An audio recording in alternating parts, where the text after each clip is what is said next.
what we're doing, we get that worked out, moving towards the playoffs. This Watauga team's not going to be small, Terry. They're not going to be small. So you get by Watauga, and not a lot of disrespect to the teams coming up, but they're not as good. Burns has got 3 seasons. You've got the non-conference season with some pretty tough opponents. Then you've got your conference, which those teams you're not going to face a Kings Mountain caliber team, and then you've got the season with Shelby. At the end, that's going to determines everything. That determines the conference. So that's my take on it. But congratulations to Greg Lloyd. I saw his son get a big pass reception, 42 yards, almost scored a touchdown. And although I was not cheering for Kings Mountain when Lloyd's son, who's overcome some health issues, he had some health issues last year, which he's overcome, and he's back on the field. So I know his daddy was proud. And Greg's a good friend of mine. We played football together. Well, Greg played football while I sat at the bench, but he's a great football player, great coach. Congratulations to him and the Kings Mountain Mountaineers. Well, Dennis said last night that Greg had the interception record. Were you second? Is that what it was? I think I had one pass deflection playing scout team, and that's my record at Crest High School. Was that a Leon Johnson pass Greg deflection? Greg was the blocking back. Let me tell you one quick anecdote about that. Greg was the blocking back on a punt, and I punted. He called a fake punt in a playoff game and got stopped for like 2 yards, didn't get anything. Next play, Greg intercepted a pass and got the ball back. That's just how good he was. I mean, he was just really a good safety, good ball player back in the day. But, congratulations to him. I'll tell you, Kevin, I don't know what else the 3A's got. I was talking to Coach Diamond, who was talking about some of the teams. I think it was Havelock and a few of the other teams in the 3A. Yeah. But I tell you what, after seeing that Kings Mountain defense, offense, they're good. Don't get me wrong. Offense, they're good. But their defense, especially up front, their defense, I mean, if you've got that right and nobody goes down, I think they're going to be very, very hard to deal with late in the 3A playoffs. The only team would have to. Catholic moved up, and Reynolds is 4A. Well, Dudley's the only one that's really would be the only 3A team. But they got. Did you hear what happened last night at Dudley? But that's not West, is it? Yeah, Dudley's in the West. That's Greensboro. Well, Well, I mean, the way they do it, I think it's from Reedsville over is, well, that's Show me that 2A. map. Yeah, Dudley has been in the East before. But they had a stabbing in the stands at Dudley last night, and they called the game. And Dudley was losing, so I think Dudley loses the game. What is wrong with people? I don't know. I mean, it's just like this new rule, and I heard Dennis and then talking about it, and he's applauding the school system for doing what they're got to do is keeping people safe. But I guess I just think a little deeper about it. What is wrong with people? Why are we? Yeah. What is wrong with you guys? I was talking to our school resource officer, and he was saying social media. I don't know. I mean, I don't know what it is. Why can't you just go to the ball game? You know what I mean? Yeah. Got to bring a knife or a gun. It's a ball game. I mean, it's just crazy the way people act. I just do not understand it. But yeah, Cleveland County Schools policy is nobody. What, 8th grade or younger? 8th grade and younger, yeah. Last night, now this was at Crest, but they had, you know how the banks are. The banks are full normally. Yeah. And they were there. I mean, they were full, but there was nobody walking around. Everybody was there to watch the ball game, which was an exciting game to watch. But like the week before at the Burns game, there was everybody in the end zone towards the old field house side. Right. You had a lot of people down there walking back and forth. They don't let them. Yeah, they didn't last night. Everybody was pretty much just sat down, and if you were from Shelby side, you came and that's where you stayed. You didn't. They had it roped off where you couldn't walk around, and then same with Crest. But I've just never felt I needed to take a weapon to a ball game. Yeah, that's. I mean, it's just stupid. But I will say that Kings Mountain, I'll give them a little credit. They had a good police presence there, and helping direct people around and make sure everybody was safe, and we felt safe there at Kings Mountain last night. So. Thank you to the Kings Mountain Police Department and, the Cleveland County Sheriff's Office and all the other people working hard. I don't think people realize what they have to deal with. And I just hate it. I just hate that people are like that. I mean, there are people like my parents that won't go to a ball game because they're scared. They hear this stuff and they don't want to go to a ball game anymore. So hopefully it changes. Things come in cycles. And a lot of people do that now, Tom, because you end up being a bystander and end up getting shot. Crazy for no reason. I mean, you're right, Terry. And my daughter's at Charlotte. I mean, I worry every single day.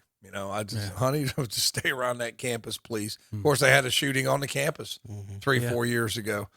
So I don't know. I mean, just all the people out there, it's like, look, man, life is a gift. Enjoy life. People don't view it that way. I mean, parents just kind of love your kids. Maybe if we were all brought up with a little more love, it wouldn't be like this. But it's pretty bad when it's gotten to this point. But anyway. Last rest night, of the scores. Let's over at Crest. When you let Shannon and Tom, Terry, talk for more than a minute. No, that's good. I don't have no problem. Into a dark place. I like it. But for Shannon, he was over at the Have y'all not got through the scores yet? No, the y'all are just supposed to read the scores. I can't even do the scores without people talking. Have we read past the first one? Shannon, have you seen the movie Horrible Bosses? All right, let's go. I'm going to take care of this. Hold up. 17 minutes in.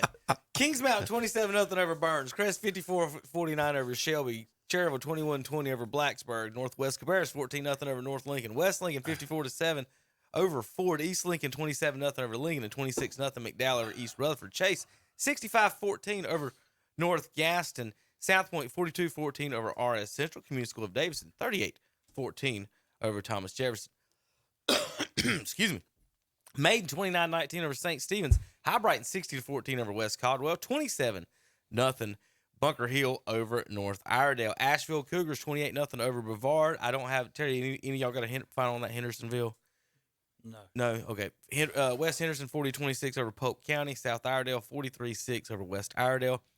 Lake Norman 35-14 over Statesville. Hickory Red Tornadoes 35-28 over Newton Conover. Wilkes Central 34-8 over Patton. East Burke 28-27 over Drone Reynolds. 49-7 over Alexander Central. Forest View 13-7 over Freedom.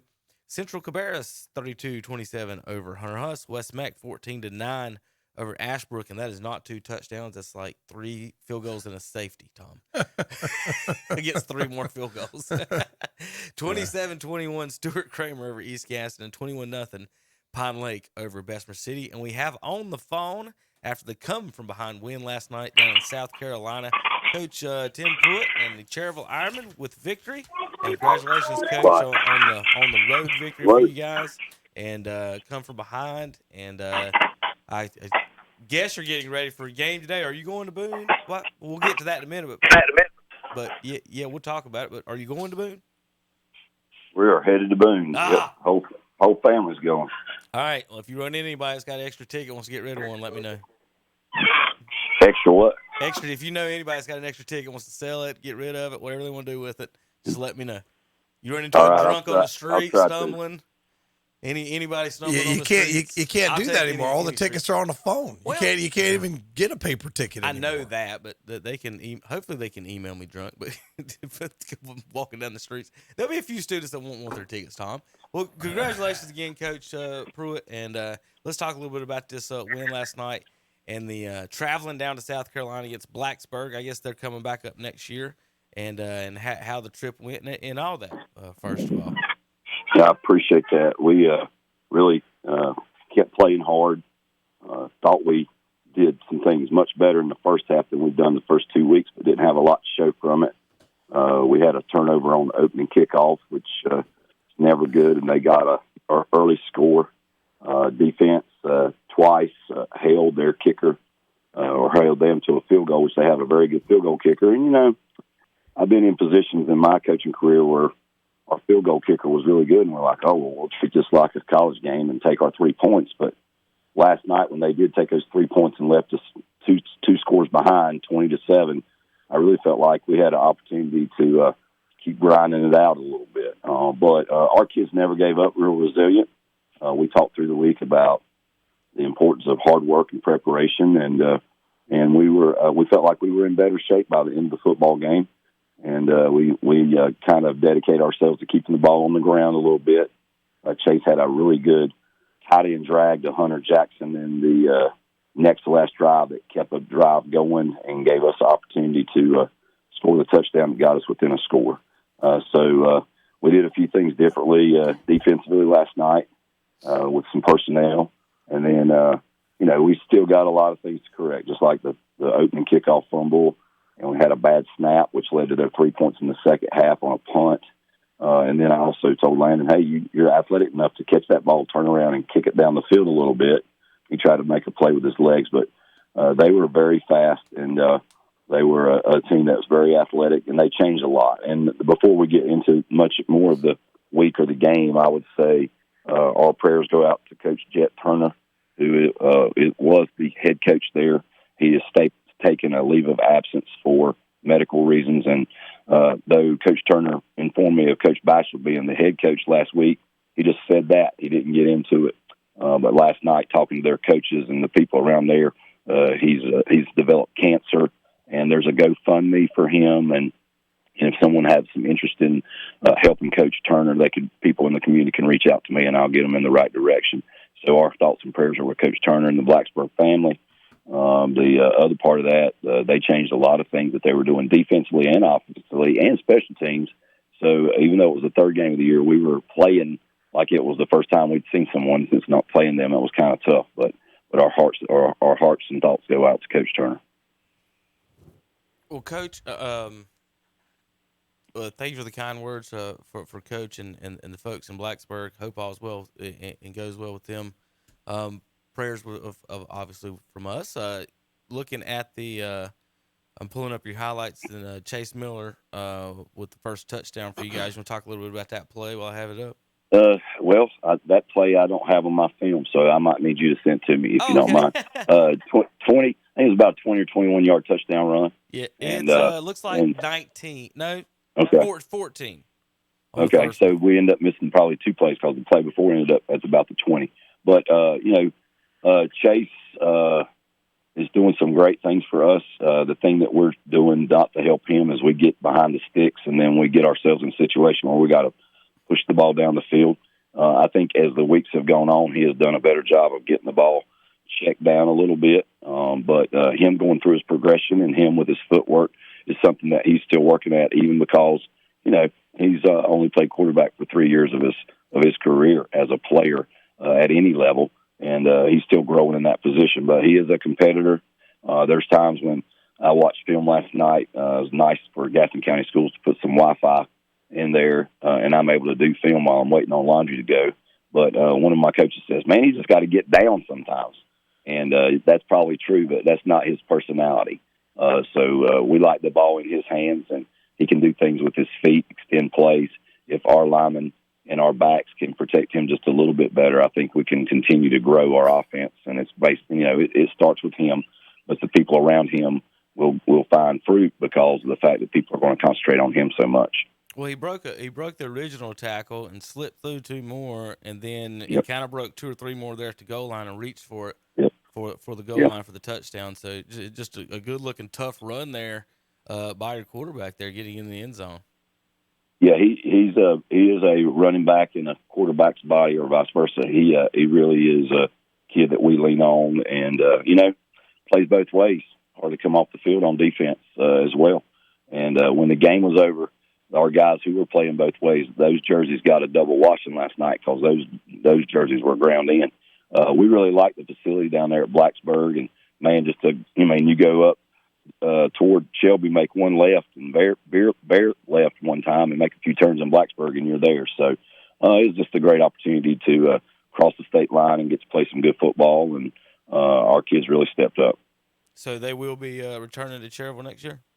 They are. We didn't get to play them last year with COVID, and they went ahead and signed a 2-year contract, and that'll put us on an odd year. So I hope we'll play them the next 3. And for us, and I think I've said this before, they're the closest 1A school to us that's not in our conference or is a private or a charter school. And me and Coach Short at Bessemer were talking about that, and he's got some interest in playing them guys. And, finding that 1A competition, we have 2 1A games so far. We got our stretch of 3 2A games plus Burns left, and then we have our 1A conference opponents. So we really feel like if we can stay healthy, that we are in a good position to play well against our 1A opponents and hopefully get ourselves in a position to host a state playoff game. But that's down the road. We talk about 3 seasons in our year, and the first one is our non-conference season. Of course, we got Chase next week, who's they're kind of loaded. And they've not had a lot of close games, but I'll give credit to North Gaston last night. They come down the field on their first drive and did some great stuff. And for us, after our first turnover, we got the ball and we clicked it right down the field, and we got behind the sticks with a penalty about the 20-yard line, and we threw an interception right at the 1-yard line. So our offense really come out of the gate well last night. We didn't have a lot to show for it on the scoreboard at the end of the first half, but the kids kept working, stayed resilient, kept believing in each other. You know, we'd have a few mistakes, and kids come over and they start talking in the huddle. They're trying to keep, you know, make each other accountable. But every now and then the coaches are trying to do the same thing. But let's move on to the next play and keep going. And I think that's something that's different about this team, maybe than a few others that we've had. And what's different, too, is trying to find those leaders.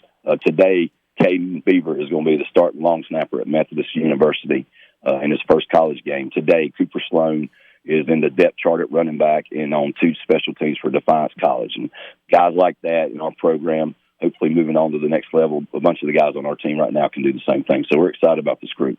All right, Coach, well, we're looking at this game-winning touchdown play, 18 yards out, it looks like. Handoff left side, got a good seal block from your lead blocker, made the safety miss, and kind of broke the tackle from the other safety to get in the end zone there for you guys. Yeah, that's Cam Bolin. It's a very similar play to if you were at the game when we played Avery. We ran ISO. He scored on a 10-yard run in that game. Cam really is a kid who, when he decides to stick his foot in the ground and get north and south, he's a great runner. We don't give him the ball enough, but he plays defense. And last year, along with Caden, was one of our leading tacklers. So we kind of changed. We've been running a lot of ISO to the tight end, and we went twins, and our line did a good job. But it's big on big block. And there were times in the game, like I said, they changed a lot on defense, and they didn't always line up where we expected. But our linemen just got to continue to follow their line rules. Coach Moss works on that daily. And on that play, everybody did their job. And we had about 2 minutes left in the game. They got the ball back, and Chase makes the interception. We were in a different defense as the game went along, and Chase ended up in a position there where he probably wasn't supposed to be covering that route, but he saw it, and he got underneath it and made a great play. So, and then me as a head coach, made a mistake last night. I followed someone's instruction on the sideline, said they got 1 timeout left. So we took a knee because there was 50-some seconds left. They had all 3 timeouts. So I'm like, well, that ain't going to work. So we were able to gain 15 yards on 3 plays. We took a 4th down quarterback sneak and run the clock out. So I got to do a better job as a head coach and follow up with the official instead of just listening to someone. I got to do a much better job with that. All right, Coach. Well, congratulations on the win. Next week, like you said, the Chase Trojans. All right, let's go ahead and get your predictions and thoughts on the big game in Boone today. The Tar Heels in Boone. Did you ever think you'd see it? And will we go 2-0 against them? I know that was on the schedule many years ago, and you're like, oh man, that's 5 years away or whatever. But it's here today, and that's going to be exciting. Just be exciting to be in town and be around the game. And hopefully the Mountaineers come out on top. I mean, I'm not a big fan of them having a little practice game with Florida A&M last week and us not playing. But, you know, Appalachia's got a pretty experienced group, and they know what is expected. So I expect them to play really well. And I think Carolina played great on offense last week, not so well on defense. And, you know, they got a pretty good defense coordinator there. So I got a feeling that they're going to play a little better on that side of the ball. Should be a great game. It's going to come down to little things. Just like last night. We had 4 turnovers and won a game. Our kids were resilient, and that team that's resilient today is probably going to win that football game. So I like the Mountaineers' chances just because they're at home, and it's going to be a crazy crowd.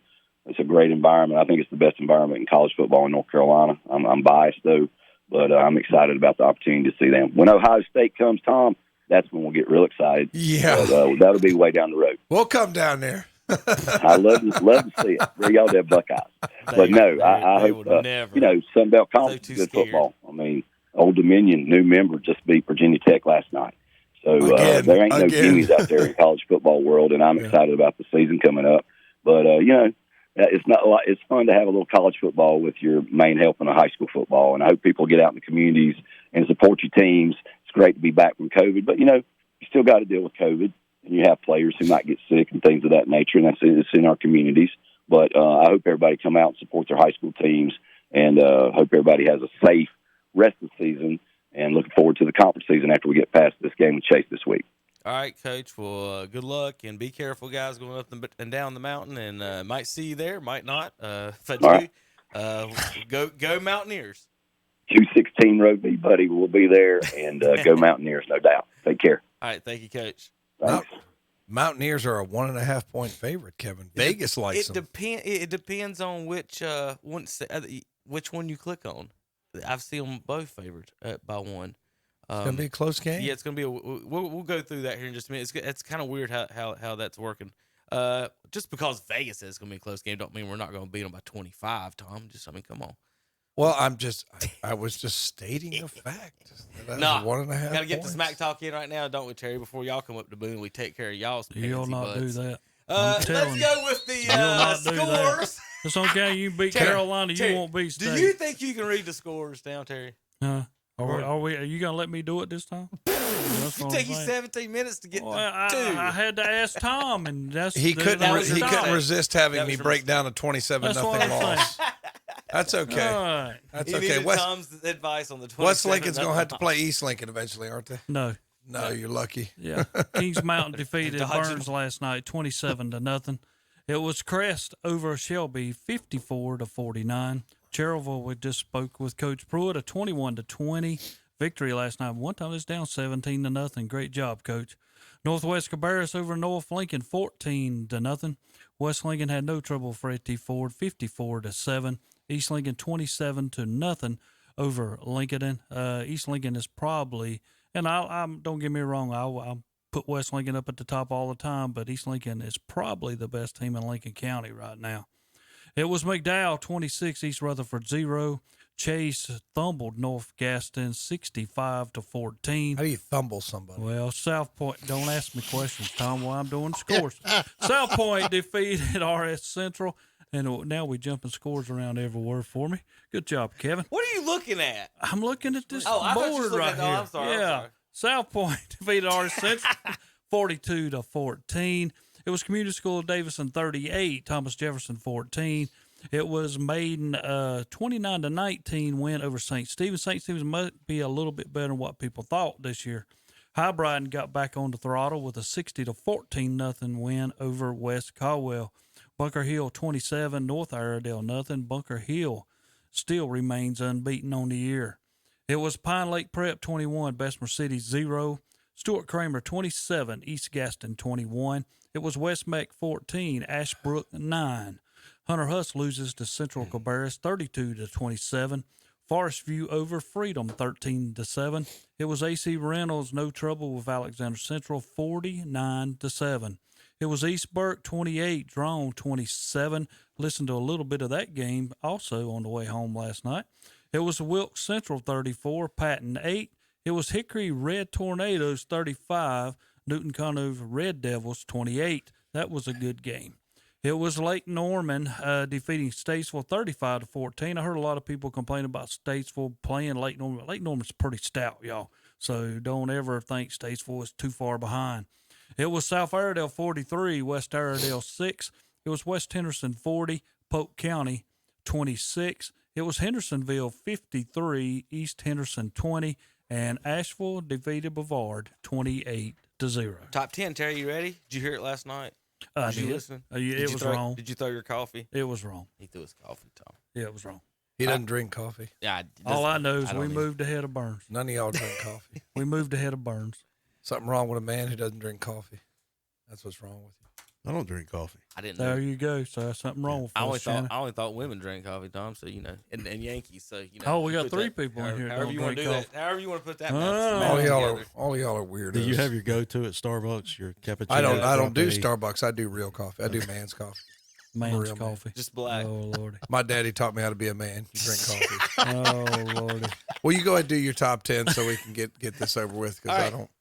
So you don't want. He said it was garbage last week, Shannon. Then Burns was number one. Burns was number one 2 weeks ago, not last week. See, can't do nothing with him. Can't do nothing. Just let's go ahead. You would not, Tom. Giggo. Let's go. Giggo. Be interviewed for Willy Wonka and the Chocolate Factory. It all works out at the end, Tom. There is no. It all works out at the end. All right. Giggo. Number Let's 10. Go. The Hendersonville Bearcats with 5 power points and gave up 40 points on the year. They're 2-1. Number 9, the Burns Bulldogs fall from 2-9. They now have 5 power points, 2-1 on the season. They've gave up 39 points on the tiebreaker. They've given up one less than Hendersonville. Number 8. Now we got a 5-way tie from 4 through 8. And the best defense has risen to the top. You're right. How do you think the tiebreaker went, Tom, for West Lincoln if he's over there like that? Oh, gosh. He's already upset. No, he Never just told me I was right. Okay. So you know how it went. Hickory, number 8, 88 points, 2-1. Number 7, the Maiden Blue Devils give up 49 this year. The Chase Trojans come in. But South Point Red Raiders come in at number 6. They've give up 33. Chase Trojans come in at number 5. They've give up 29 points. And the West Lincoln Rebels move up from number 5 to number 4 in the power poll this week and give up 21 points in 3 games on the season. What's y'all rank, Tom? 9th? Okay. Are you talking? I thought it was Kevin was talking. Good. Number 3 in the power poll, the Kings Mountain Mountaineers with 8 power points. They've give up 26 on defense this year. And the East Lincoln Mustangs fall from number 1 to number 8 after giving up 0 points to Lincoln and winning 27-0. And they have 8 power points on the year as number 2. And the new number 1 team, and I warned you about this a few weeks ago, Terry. You poo-pooed me. The Bunker Hill Bears are right now number 1. Ain't no way. Number 1, the Bunker Hill Bears. Don't argue with his poll, Shannon. You're wasting your time. I know. There ain't no But his poll is Gigo. Gigo. What does that even mean? Garbage in, garbage out. No, it all works out at the end. Are you a? That's your poll. It's not a poll. It's standing. It's a garbage. It depends mathematical, on who you beat. and when you put garbage in, you get garbage. You out. would have had a. You got to tell me Bunker Hill's here. going to beat Kings Mountain. That's You not got to tell me Bunker Hill's going to beat say Kings that, Mountain. Did anybody say that, Terry? No, there's no way. There's no way. Tom, you do understand how I regular understand. season I playoff understand. standings work. I understand how you do it. Would you pick the Guardians to win a playoff series over anyone? The Indians? No. Yeah. The Indians wouldn't win a playoff series. No. They've lost a bunch in a row. The Indians would not win a playoff series right now. The point is, Tom, just because you're in 3rd place in the standings don't mean you can't beat the team in front of you. I know. All you had to do was win last night, Tom. Y'all never fail. I know. Don't have to worry about that. All right. We done?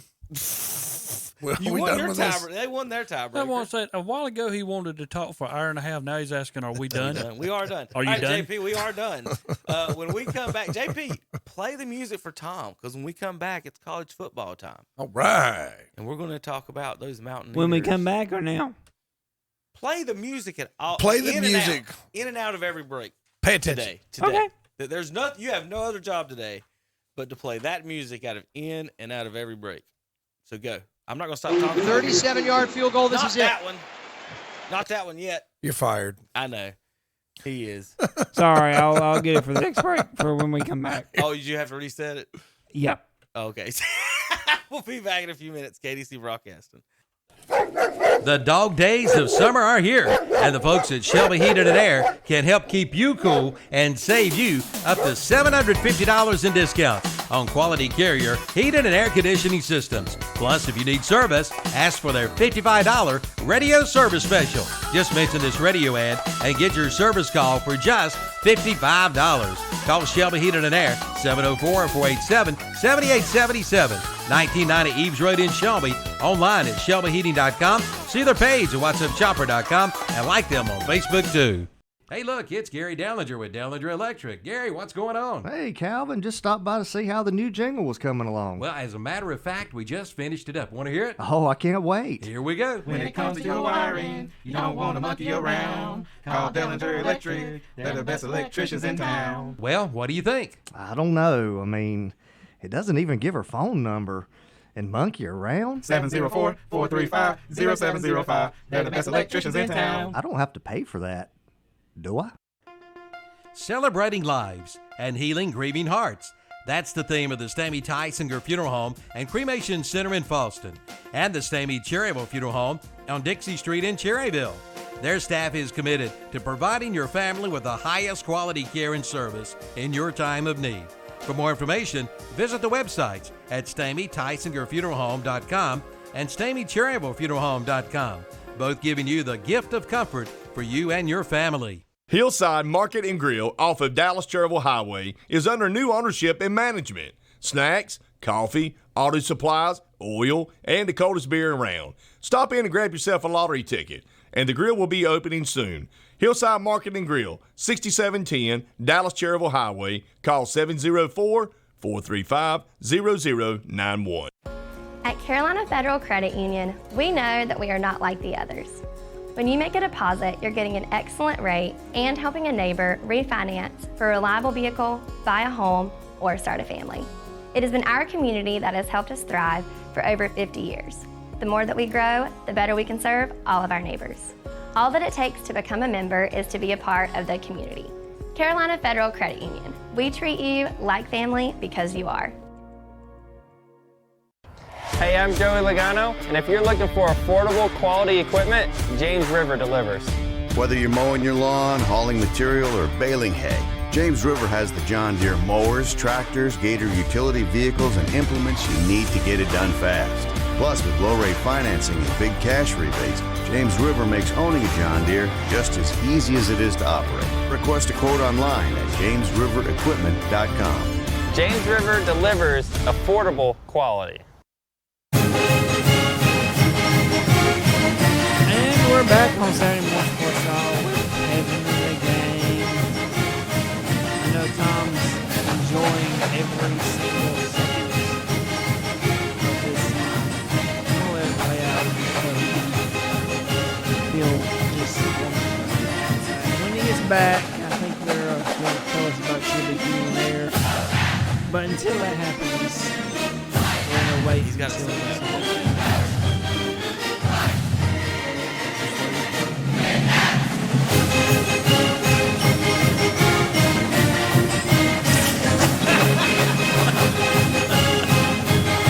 Rehired. He's rehired. I'm just comedy relief. He is. That's awesome. And just want to remind our listeners that Saturday Morning Sports Talk is brought to you by Shelby Heating and Air. Give them a call, 704-487-7877, shelbyheating.com for all your heating and air needs. I know it was about 90 degrees yesterday, but October, November coming up. Want to get your heating system checked out? Shelby Heating and Air can do that. You need maintenance, repair, upgrade, whatever you need. 704-487-7877, shelbyheating.com. Kevin. Tom, or Shannon, I was trying, you're a Clemson fan, aren't you? Yeah. I was just wondering. They don't play till Monday. Well, y'all know what's coming, though. Who do they play? Georgia Tech. Yeah. Y'all know what's coming, though. Georgia Tech. I mean, you play Georgia, the past few years, but then they won national championship. Now you're playing Georgia Tech. What's the matter? Was Western Carolina not available? Way to go, Dabo. Yeah. Dabo. Dorco. Yeah, got to get some W's before you go play. The stout team is coming down there in a few weeks. Come on, Dabo. Georgia Tech. Got to get ready for us. Georgia Tech. Whatever. West Lincoln going down there. You talking about West Lincoln or who? Well, we might be able to beat you. Yeah, whatever. Yeah. Can't beat Bunker Hill. You can't beat Clemson. They're number one team. Well, what I want to know is what kind of a gang hat is that you have on there? Is that Tiger Woods? Is that Live? What is no, that? this is Malachi Hamrick. That's his okay. NIL stuff. Okay, good for him. I ordered a hat. Where is he playing? Chapel Hill. Chapel Hill. That's right. I forgot. He's at Chapel Hill, then Santana Hoppers at App. So they'll be playing today. Well, Malachi plays. Santana probably won't. Malachi's about to realize how bad of a decision he made. I mean, if I had an NIL deal, mine would just be like the mad emoji face, just a hat with it. Yeah. That's pretty good. I like that. Yeah. How much are they? 20. I think 25. Golly. I mean, you're helping the kid out. All hats are high, man. It's stupid. Yeah. I just don't. That's why I'm glad I don't wear hats. It's unreal. And you don't have on a hat today, Kevin. Usually Kevin has on a hat. Usually I'm the only hatless one on the show. Talking about App though, speaking of Hopper kid, that's their highest rated recruit that actually signed with them.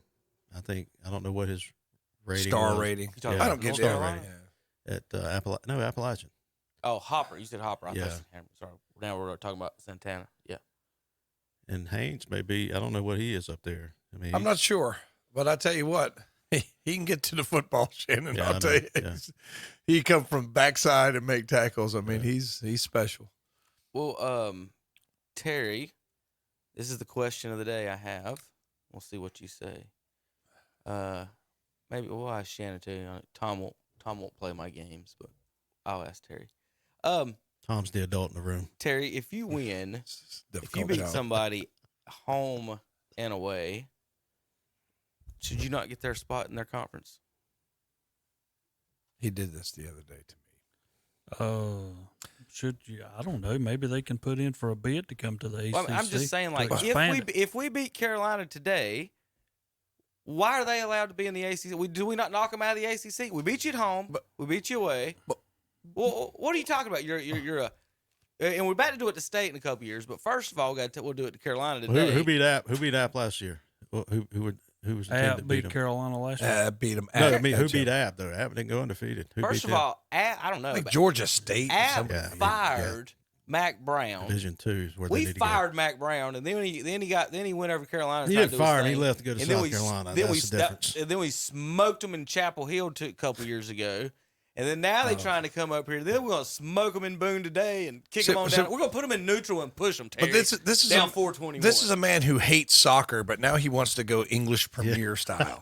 That's what he hates soccer, but he's like, hey, this is a good idea. We beat you, we take your spot. But are we talking about soccer Tom, on this now? Because you want soccer the style? reason I didn't ask you, and you chimed in anyway, is you're a college football elitist. It's a talk show. Terry, is he talk not show. a college football elitist? I am not. Where no matter how many times we could beat Carolina every year, home and away, Tom would say, we're not as good as we're not an ACC school. When did I ever say that? We shouldn't be allowed. When did I ever say that? I'm just saying that's the thing. I said you would say that. I would not. How did this question ever get to Tom where I Tom's don't know. talking? Like I said, Terry. It's a talk show. That's what I'm saying. Carolina get Carolina spot in the ACC? Well, I ain't gonna say that. They can put in to come to the ACC. Then they can beat them every year. No, you're not gonna beat us. I remember when y'all won national championship, and the only loss you had was against us. Happens. Yeah, that's you got other thoughts in your brain besides that happening.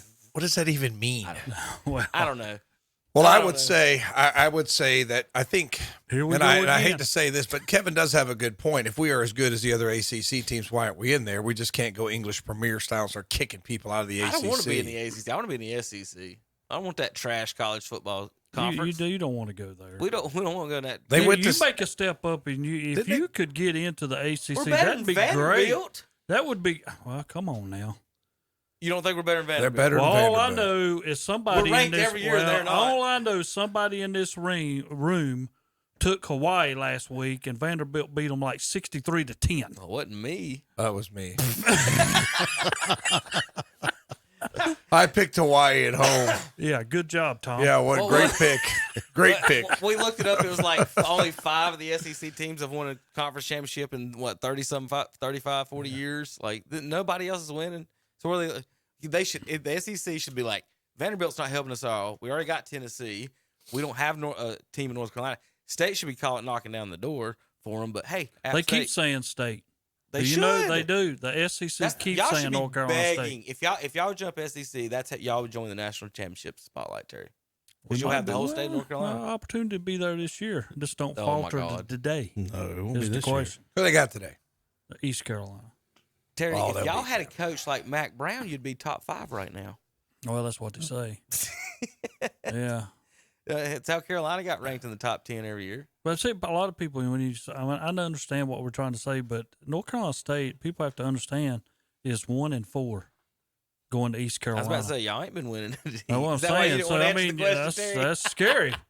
Well, you talking about the expansion, right? So where would, like you mentioned State talking to the SEC, where would App go? Where would be ACC? Would that be their next step up? That would be their next step up. Terry. SECs, you're not going to get You're not getting SEC. Terry, I'm saying, get that. Terry, there are already how many teams in the ACC?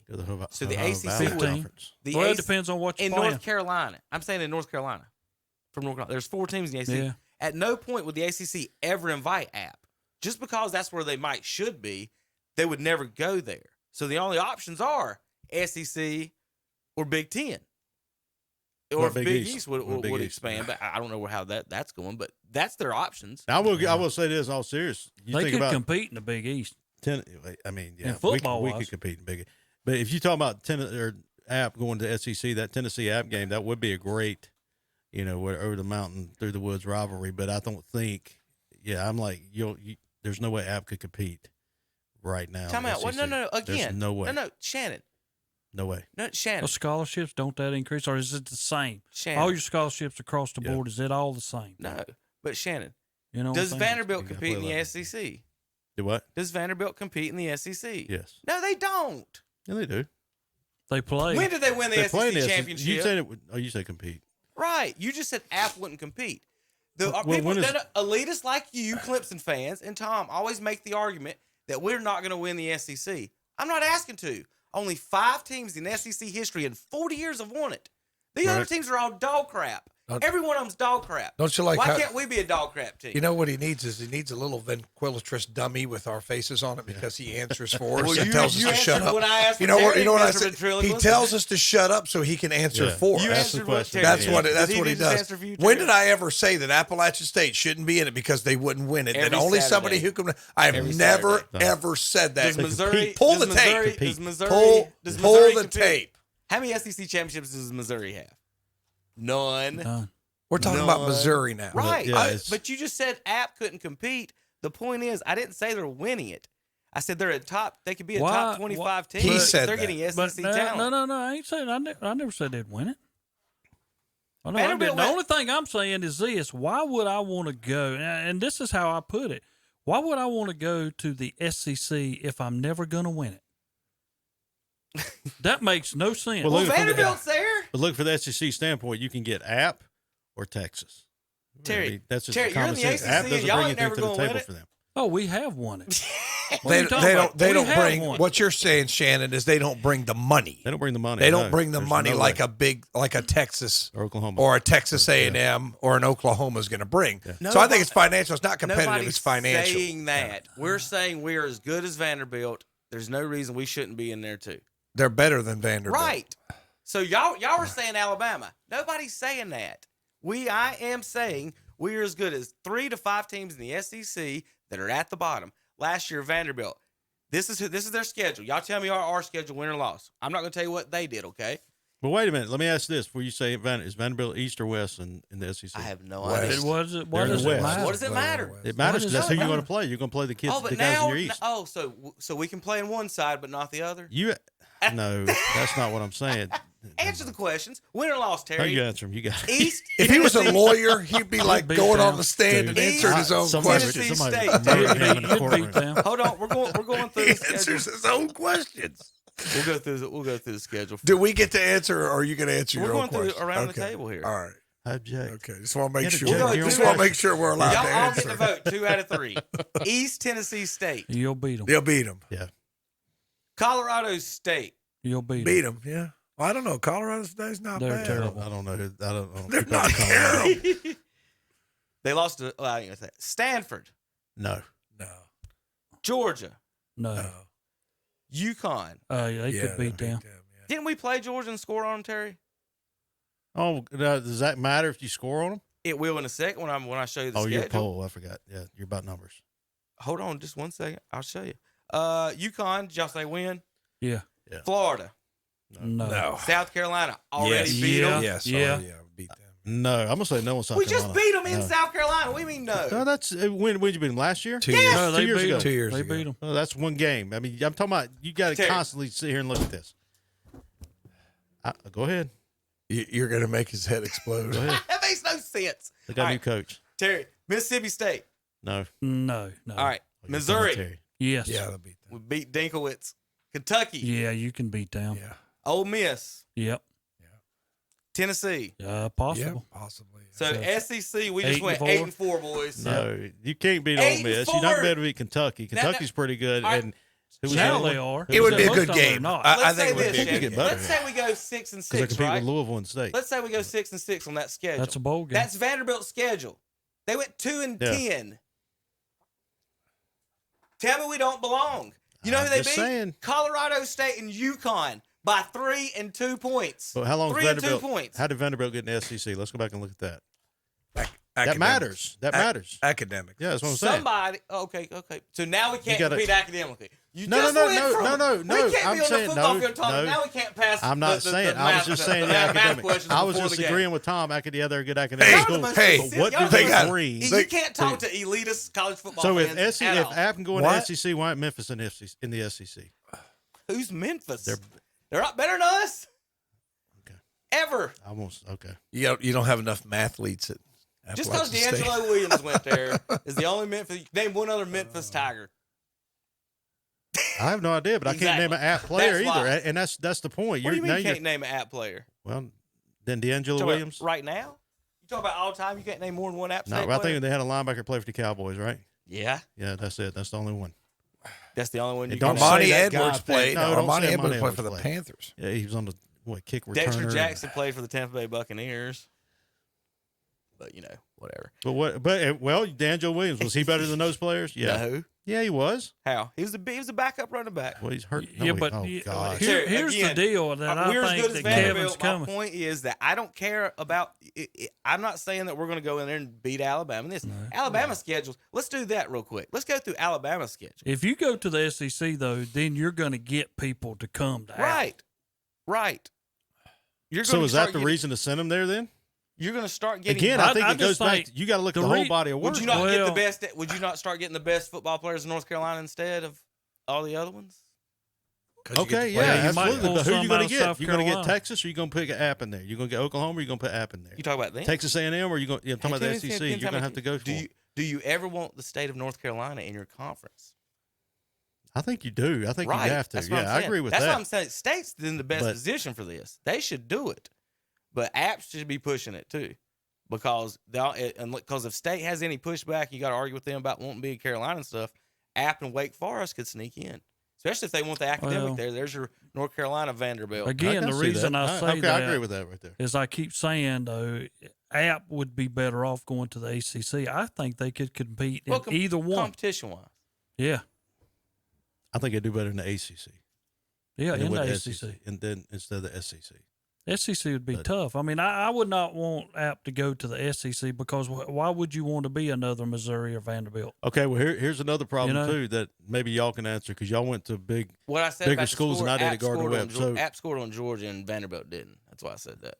Okay, but what I'm saying is when they would move to that caliber Power 5 conference, does everything have to change as far as their facilities go? Yeah, it would get bigger. It would have. They would have to get bigger, right? If App did. No, they're ready right now, actually. Well, they would have to. They're on the bottom part of it, but they're ready. Yeah. Well, there you go. This. I would say that. Go ahead, y'all keep talking. They got a nice baseball field at App. I'll give they them. They do. I've called up there. They got a nice baseball field. You want ACC or SEC attendance to compare it to? I don't know. I mean, how many does App sit? Because I know I'm just talking about like Gardner-Webb when they moved 35,000. So when Gardner-Webb moved from Division 2 to Division 1, they had to redo everything. We stand 45,000.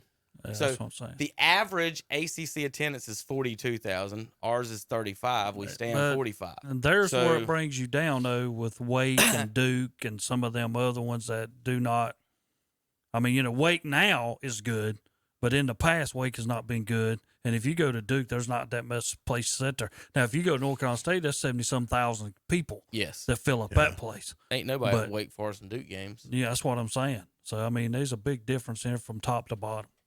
ACC football attendance. Let's see what how do you get 35,000 people in Boone? They've expanded over the years. I mean, where do you park? Well, there's a you mean in the town? Yeah, I'm just saying a small college town like that. They've got 2 parking decks now. They do have a lot more parking, Shannon. They built. Did you say decks? They got 2. They got 2 more parking decks. Western Carolina's built more parking too. Yeah, some of the schools in Western North Carolina they've expanded their parking. I mean, like I said, if you made that jump into the bigger Power 5 conference, you got to have some place to put the people. You got to have it. Yeah, you got to. I think you got to look at that. Well, all right. This weekend, we'll pick the winners here in just a second. I was trying to pull up the football attendance real quick so we can kind of get a gauge on that. I can't type right now this morning. JP, I can't right now. Think the Big Ten would ever come down to North Carolina, Tom? Well, they came down to state one year. I remember. No, I mean get a school to with the way everything's going now. You're talking about add a school to the conference? To a conference, yeah, that's what I mean. Yeah. All right, I think they talked about Carolina going to the Big Ten. I mean, I don't know how serious it was, but I saw that it was a possibility. App averages about 25 to 30,000 per game in Boone. Now you got to remember who they're playing against too, in Boone. So that's 25, 30,000 coming to see JMU or Wofford. That's not coming. There's 45,000 people coming to see in Carolina today. So let's say the big number. Let's say 30. Okay. Syracuse averages 35 in the Carrier Dome. Like we're just 5 off from Syracuse. We average more than Duke. We average more than Wake Forest. They average how much in Syracuse? You average 35. More than Wake? Really? Yes. See, that's terrible. I think that. We average more than Wake Forest and Duke. For Syracuse. Syracuse 35. Syracuse got a huge place. Virginia's only 42. Like we're not that far off. Add a couple more bleachers. At 45, the bleachers. At 45 in standing room, because that's all, if you added the seats, at 45, we got more than Pitt, more than Virginia, more than Syracuse, more than Duke, more than Boston College, the same as Georgia Tech, more than Wake Forest, the same as North Carolina, 10 less. NC State averages 56,000. Terry, like you said, you can get 70-some in there. Yeah. Clemson averages 81 right now. So there's your Notre Dame, Tom, your favorite team, 78,000 for your averages there. What else is there to do in South Bend, Indiana? I don't know. Have you ever been? No, besides think about glory days, I guess, when it used to be a cool town. Go to the football game. That's all you do. All right, let's do the picks. Well, if you go to Clemson, that town of Clemson, they got a QT there now. It's a whole. They got a QT. There's not much down there. They got a QT. I think Boone's bigger, obviously, but yeah. All right, that's fun. We'll do the picks in a minute. All right, Terry, we're going to start with you guys. Like you said, 1-5 in Greenville. Is that what you said? 1-5 or 1-4? 1-4 in Greenville. Yeah. Your 12-point favorites, however, according to this, Tom, do you have pull up whatever? Because you always have different spreads than I do somehow. The ESPN uses Caesar's books. I don't know which one you usually look at, but State is favored by 12. They're ranked 13th in the nation. Going to see the Pirates today. Terry, are you a little scared of going to Greenville? Not scared this year. Oh. He's how I'll put his chest out. No, that's how I'd put it this year. First of all, we probably got one of the top defenses in the country. Okay. And second of all, we got a 3-year starter in quarterback Leary. So I think that will make the difference. All right. Over under 51. They're going to go over? They'll go over. Shannon, who you got in that game? To my State, East Carolina? Yep. State. Tom? State. 12.5 points is what I've got, Kevin. 12.5. Do they cover, Shannon? Yeah, I'd say. Yeah, I think they do. All right. Oregon at Georgia. Number 11 at number 3. Georgia favored by 16.5 between 11 and 3. This former coach at Oregon that used to be at Georgia. So, who is it? Oregon now? Who is it? I have a 16-point spread. I can't think of the guy's name, but I had him on this past week talking to him. He was at Georgia last year to win the national title. Now he's coaching at Oregon. Where's this game being played? Mercedes. Oh, it's a neutral site, but it's in Atlanta. Yeah. I got Georgia. Yeah, neutral site, Georgia. Yeah. Georgia easily in this one. Go Dogs. Okay. And I think that they've got some folks wanting to call in and talk about. All right, he's back. Shannon, who'd you pick? I got Georgia. All right. Y'all ready for the next one? Yep. All right. Cincinnati, Arkansas. Arkansas, 6.5-point favorites. Yeah, that's right. Number 19 hosting number 23. Yeah, here's another chance for Cincinnati if they want to prove themselves. But you're going to Arkansas, and I don't think that can happen. Arkansas. I'm gonna go with Cincinnati. Good job. I think they'll win that one. At home, I'd like Arkansas. I don't know how you actually feel about Terry. Well, when you hear the whispers from "Good job" over here, be careful, Shannon. Yeah. Be careful. We've got Houston at Texas, San Antonio. Houston favored by 4 in San Antonio. I'll go first, Houston, since y'all won't speak. Tom, he usually calls on us. I know, but I feel like I'm back simple. in kindergarten. Raise your hand before you speak. I'll go with Houston. Yeah, I'll take Houston. All right, BYU favored in South Florida. 11.5-point favorites. You can get a $13 ticket today down there. Big game there. I guess $13. Raymond J. Stadium. That's actually in the Tampa Bay Buccaneers Stadium. Tommy, who you got? Give me the Mormons. They win. Shannon. South Florida. Terry. I got to go with BYU. BYU. The Cougars for Terry. He likes picking the Cougars. Utah, 2.5-point favorites in Florida. Number 7, the SEC. So a top 7 ranked team is only a 2.5-point favorite over an unranked team. Nah, forget it. Florida wins. And Terry says it doesn't matter. Utah, come on, man. Utah going to Florida, right? Yeah. Utah looked pretty good last year in the bowl game, and they're supposed to have a really stacked team coming back. It's supposed to be their year. Give me Utah to go in there and good job, Tom. Chop up them Gators. Yeah, I'm picking the Utes. Utes. Oh, well, that's a bonus. All right. Terry likes y'all's picks. He thinks he's going to win on that one. Kentucky's favored by 15 against Miami of Ohio. We won't pick that one. No. Alabama's got a tough one. You know, here's the thing, guys. You know, you said the app can't compete. Alabama today. Utah State. Shannon, you going to take the Utah State, whatever they are? No, come on, man. Why not? Are you taking Alabama? Utah State can compete in the SEC, apparently. But we can't. Dude, I don't. No, this is a money game here. But yeah, Utah. I mean, no, Alabama. 42 is the spread. I know you taking Alabama. Anyway, all right. The difference between 2 and 5. 16 points. 60 points in the Vegas spread. So should be a compelling playoffs.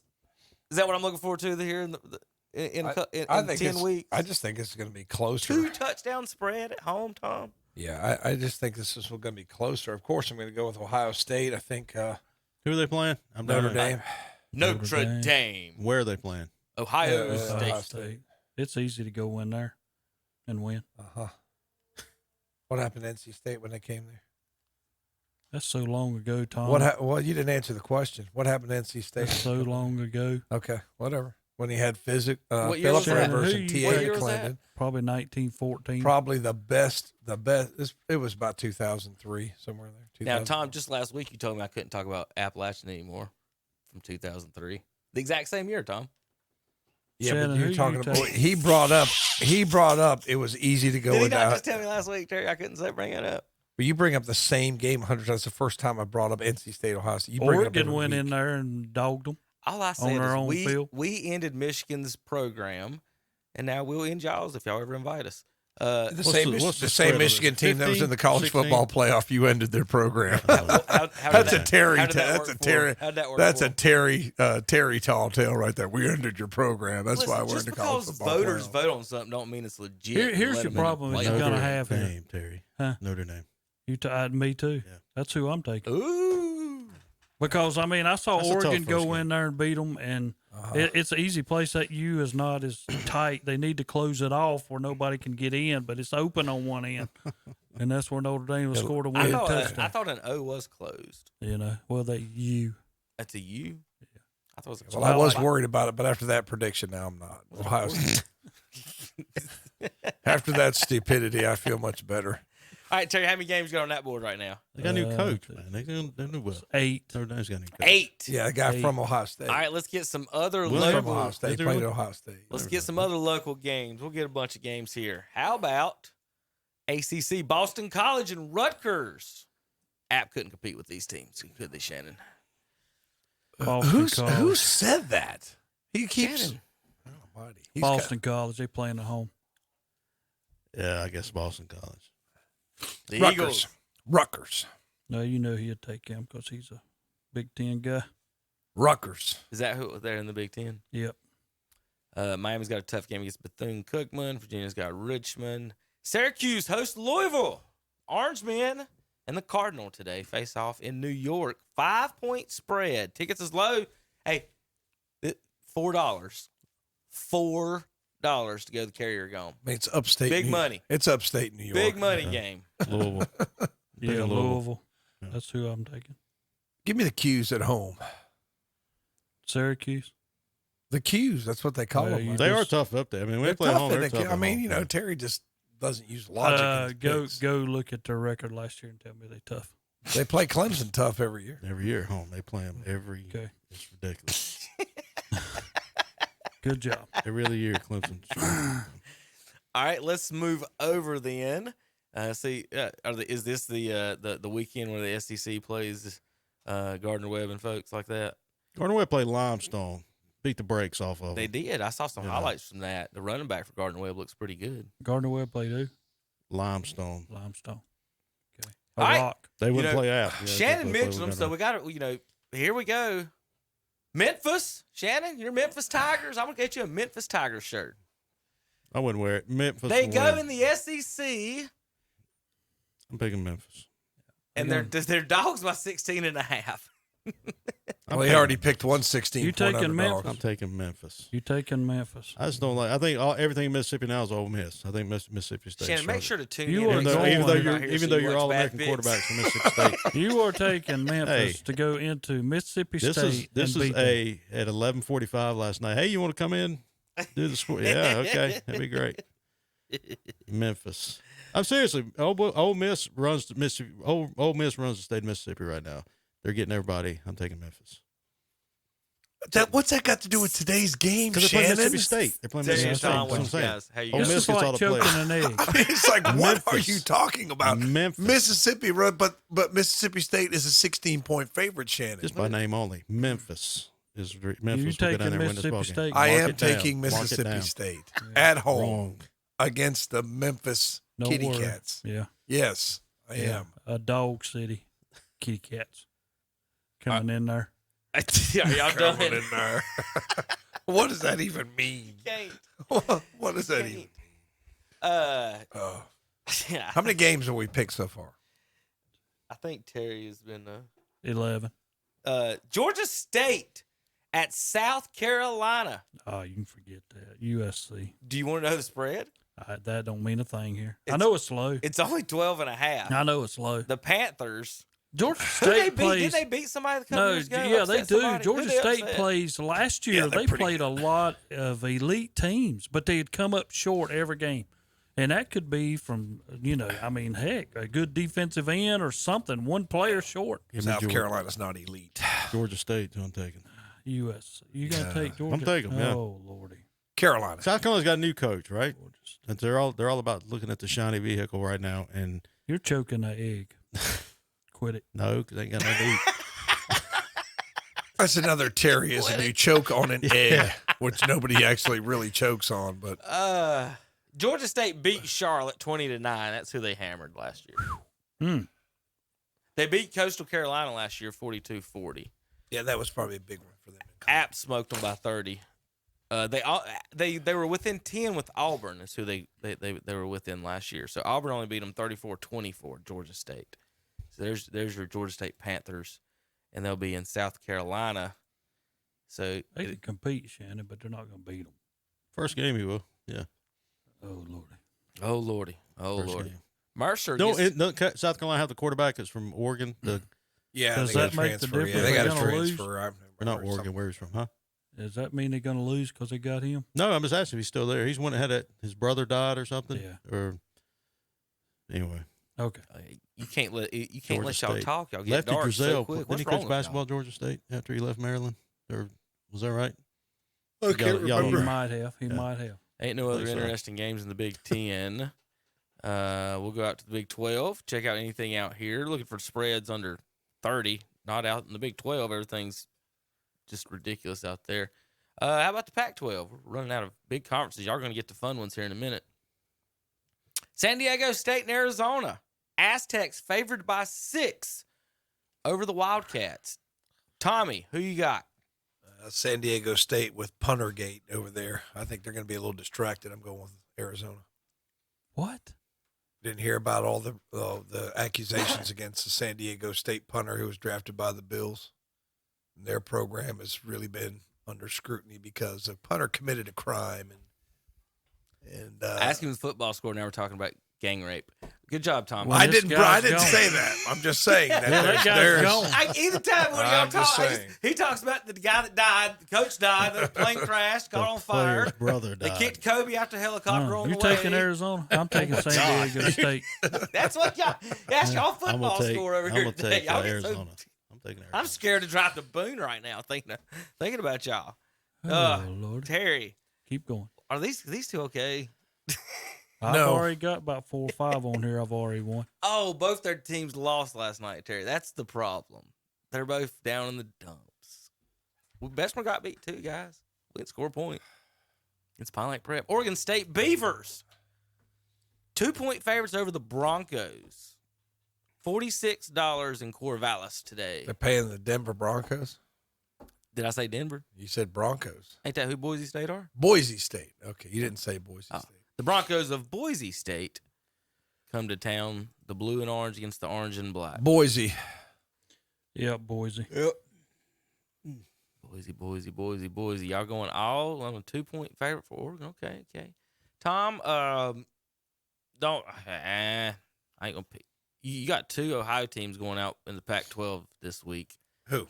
Bowling Green's going to UCLA, and Kent State's going to Washington. The Fighting Trent Martys. Yeah. The Martys are going to Washington? You got anything on either one of those two? Trent Marty goes to Washington. That might get ugly. The special upset pick of the day. Is that what's the spread?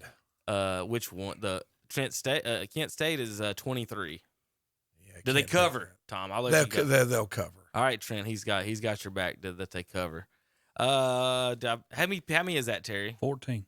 We need an odd number, right? Yeah. So you know which one that is. We need 3 more. I need 2 goofy ones, and then Carolina and Appalachian. So let's go. Let's see if anything's going on in Conference USA. We already did one of those. Hey, here we go. Ohio, the Bobcats. They host Florida Atlantic. It's Jalen's Ohio Bobcats. New employee of the Cleveland Aquarium. Cleveland, Ohio? Yeah. Really? Yeah. I had to put in a reference. Oh, great. I had a reference for her. Isn't Florida Atlantic the one that beat Charlotte last week? Yes. So who you picking, Terry? Florida Atlantic favored by 4.5. Well, I mean, Charlotte's not that good. So I'm taking Ohio. I'm going to take Florida Atlantic. All right. And Ohio, yeah. We always got to pick this one for you guys, one of these. Western Kentucky are going to Hawaii, and they're favored by 16.5. That's a long trip, a beautiful place to be. Those Kentucky a lot of kids, distractions. Not really good football. Those Kentucky kids are probably hiding. I want to fly back to Kentucky after they go out to Hawaii. I picked Hawaii last week and am embarrassed, so I've got to go with Western Kentucky. Yeah, that's simple on my end. You give up 63 to Vanderbilt. Mm-hmm. I don't care what Western Kentucky's got; they ought to be able to beat them by 20. Yeah, Western Kentucky. All right, JP. The Hilltoppers of Western Kentucky. Play the music and put it low. It's Appalachian, North Carolina. Appalachian State. Let me find the spread. Tom, what was the last spread? You said App was favored on your I had end. 2.5. This has got App at 2. 2.5. Over and under at 56.5. You can just keep hitting replay whenever it runs out, by the way, JP. Tar Heels lost a couple years ago. I was there. Appalachian led pretty much the whole game. They got a new quarterback now. Terry, Appalachian State's defense going to be a little bit better than, what was it, FAMU? FAMU last week was missing 20 players, and they put 24 on the Tar Heels defense. Sure did. The over-under at 56, someone asked me, I said I expected before I watched that one a 40, 30-something game. Every time they're going to beat a team like that, it's in the 30s. They almost never it's like 10-7 or anything like that. I wouldn't expect anything like that. So let's go around. I'll let Terry start there. He's not a fan of the Tar Heels. It's not the point of that. It's just the point that Carolina, I watched them play a little bit last week. Don't get me wrong, May looked good. Turn down just a little bit, JP. But May was playing a team that was 7 defensive guys or 8 defensive guys short of their starters. Mm-hmm. And then and he had a great game. He should. Nobody's out there. But this week, it's a different story. You're going up here. They've already beat you last year. I don't think Mac Brown can pull them out a win up here. I think they will fall again to Appalachian State. I got App. You got a score? Well, it's going to be a close one. I will say that. Carolina will stay in the game, but I think App ends up beating them 31-27. Shannon. Mountaineers at home. After you've trashed them for a while, go ahead and pick your Tar Heels. We know what you're going. You can't pick. Carolina's you can't main pick problem. I don't like Gene Chizik, the defensive guy. I don't. Where's he at? Auburn. He was at Auburn, and couldn't produce. I don't know. I mean, if you go back from last year, was it last year when they played or 2 years ago? Last year. I mean, Carolina beat them in the last seconds, right? When then they scored a win. No, Carolina didn't beat Carolina. I mean, App beat Carolina. Yeah. I'm gonna take Tar Heels. I think that's going to be, as far as fuel, it's still football. I mean, I know these young men, but who's the App quarterback? Chase Briscoe. Chase Briscoe No, or he's a Chase NASCAR Bryce? driver. Yeah, Chase Bryce. Yeah, and he couldn't cut it at Clemson. He's not going to be able to cut it in Boone. Terry, you wasn't going to say Carolina. anything. What's your score? Are we doing scores too? Yeah. This is the game of the week. Got to pick the score. I'm going to say, let's see. I don't know. I'm like you. It's going to be close. I'm going to say 27-24. Chapel Hill. Everybody in the state of North Carolina think App's going to win this game. Terry, it's been 3 years since they've played. Has it really? Yeah, it's been a while. I remember it's been a while since they won last year. No, It seems like yesterday to me. 2019. That's the reason every time they throw Michigan, it seems like that was yesterday. It was Because that's all they got. It was They throw it every Go ahead, year. Tom. We'll elaborate a little bit. I just more. want to make sure. I didn't know if I got to talk. Go ahead, Tom. It's my turn? Okay. Since everybody thinks Appalachian is supposed to win this game, I'm going to go with the Carolina Tar Heels, Good job, 24-21 to ruin Kevin and Coach Pruitt's Saturday. Your Saturday will be ruined. You'll be there with the rest of the drunken Boone goons, drowning your tears, drowning your sorrows in a pitcher of beer tonight. And next week when you walk in here and this song's playing out loud when you're pulling in, Tom, I guess you might as well just. And I just want to say, that when we had our conversations earlier this week, he told me I wasn't allowed to pick Appalachian State. He's not. So I am picking the Tar Heels that are going to win a close game. They're going to go in there. And like I said, there'll be extra beer sales tonight in Boone because the Boone Goons are going to have to drink it all. They're going to be upset because everybody in Boone thinks they're going to win this game. Everybody in Boone thinks we're going to win this game. Carolina's going to come up here and get embarrassed. Carolina shocks Watauga County and Wow. See, there's where the problems come in. Because if Carolina loses to them again,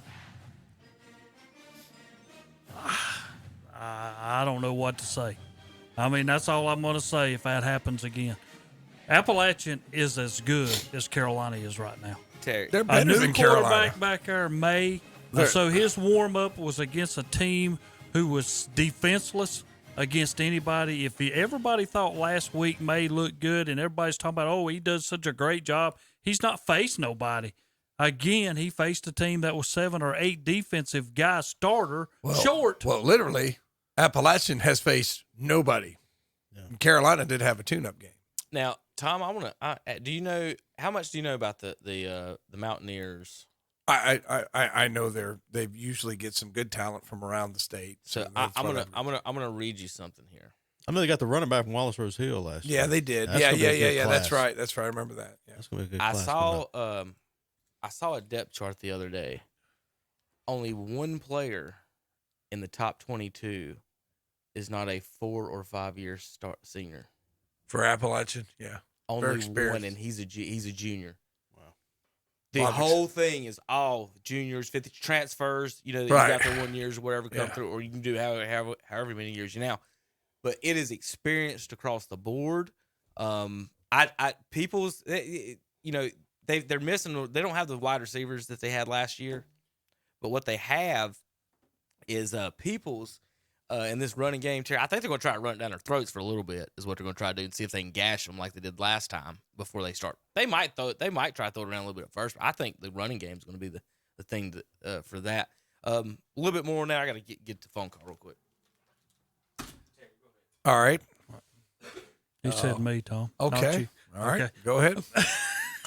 I'll sit here in the corner. No, you can go ahead and talk. What was you going to say? No, I mean, it's just he just kind of made a good point and just left it there. But experienced Appalachian, I think his point was it's a very experienced Appalachian State team playing at home, and this is their Super Bowl. I don't care, of course they got their conference games and they're going to be big, but this is their Super Bowl. This is kind of like Daytona 500 style. The biggest is at the beginning, so it's a huge game for them. The problem I have with them, and this is me year in and year out, Appalachian ends up with a great record, but then when it comes to the bowl picks, they're never picked for.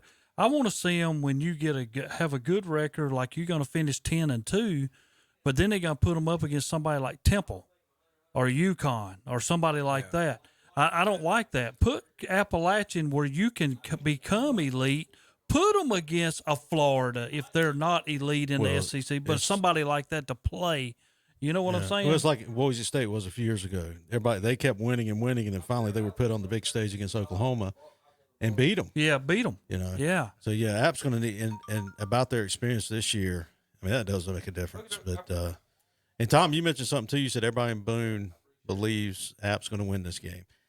That could be the difference maker right there. Everybody believes it, players and all, but I don't know. I think the lights are going to go out and we'll talk it at night. Okay, well, they might do it when everybody goes to sleep.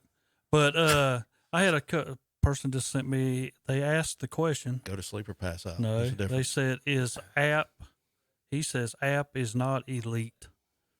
What do we you didn't think say they were. No, that's not it. I mean, he was talking about, I'm just asking, could Appalachian over a period of time. But now we also have to sit back and say, if you're talking about Appalachian being elite, UNC is not elite. Not even close. I mean, they're nowhere near the top. Not even close. Every one of these conferences, only like 5 teams have won the conference. Big Ten, all of them's like that. It's not like, I mean, State's good, when's the last but time State Clemson won? is, that's what I'm talking about. Wasn't like the State's 70s good. or Yeah. 80s too Sure for both is. of them? You go way back for State and Carolina. Yeah. It's been the 70s since they've won a conference championship. Well, that's when the what's the guy, the quarterback from Charlotte at State? Not Kramer. Played in the NFL. The great quarterback, North Carolina State. Eric Kramer? Jacoby Brissett? No. Before that, I'm talking about in the 70s. Yeah, Brissett. Kobe Brissett. Listen. Gosh. By the way, the Carolina Panthers are a 2.5 point favorite. Look. What? They are. By the way. Baker's got out T-shirts. I guess we'll talk about that in the NFL segment. Yeah, JP is going to get. Do we got him on the phone yet? Not yet. Okay. Roman Gabriel. That's what I'm saying. Oh, yeah, that's way back. Yeah, and Russell Wilson, can't forget about it. I think they won at the end, didn't they? Phillip Rivers. I mean, there's a bunch of people. Yeah, they had Phillip. No, we didn't win at 10. We ended up going and beating, I think it was West Virginia, a big bowl game. Now, when Phillip Rivers was there, we did go and play the Fighting Irish and beat them in a bowl game. Okay. In the last game between these two teams, the Tar Heels quarterback threw 3 touchdowns. The Appalachian State quarterback threw 0. And this is this game here. I mean, you got Sam Howell against May, his second start of ever. Really his first, because last week to me does not count. I think this was Howell's 4th start at the time for Carolina, and so it wasn't all Trubisky of them had been then? like good teams. No, it wasn't Trubisky. Okay. No, this was Mac Brown coming in and moving the All-American consensus quarterback of the year to middle linebacker, and that's worked out great. I thought Trubisky. No, okay. No. Did he make is he on a NFL roster? He is now on the Jets practice squad. Okay, here's another question this guy asked me also, and he's asking you got y'all. him yet? He says, if you have a full ride scholarship, where are you going, Carolina or App? Appalachian. That's a good point. I'm going to Chapel Hill every day. Why? Tell me why. The prestige of it. No. That's why. The prestige. Well, you got to look at that. Or that you makes could go to a crap town. You could go to a crappy town. He also homeless people in the streets. What if it's even states involved in on it? Which one here's would you the thing. go? Nobody wants to live in Raleigh. Well, here's the thing, though. You go to a job interview, whatever, and you got Have a you ever degree been from to Boone, App. Shannon? And yeah, I've been to Boone. You go to It's a a little bit job nicer interview. than Chapel Hill. No, that's what I'm saying. You go to a job It's cold, interview. I Boone, got Kevin. I got a degree from Appalachian, or I have a degree from Chapel Hill. Okay. Okay, so he's just insulted about 2/3 of the graduates. No, I'm just saying. Wait. It makes Chapel Hill's a liberal arts college. Terry, you're a teacher. Where's your degree from, Terry? That's what I'm saying. Terry, where's he asking where's his teaching degrees from? Well, I'm just saying. Terry, where's your teaching degree from? I'm just saying, if you got to pick one of the three that he just said, you're going to state. You're going over with the door. Are we ready? Hey, we got a special report from Boone, North Boone, North Can you hear me, Carolina. fellas? Yeah, in a much better mood right now because you're ready for some college football today. Steve Degree, Yes, sir. live from Boone, North Carolina. What's up, baby? This is Steve. Trying to get my food. Honey, don't back into that Jeep behind you. What? Don't back in that Jeep behind you, Steve. That's hilarious. Yeah, had me distracted there for a minute. I was trying to get my food. How y'all fellas doing? We're doing good, Steve. I'm glad to hear you, buddy. Where you getting your food from? Oh, that must be the West Lincoln man. Yeah, that's Terry. right. That's Terry. What's going on, Terry? I'm doing good, buddy. How are you up there? I know you're in a tailgate party somewhere right now, or getting ready to. Nah, I'm at Bojangles Drive-In.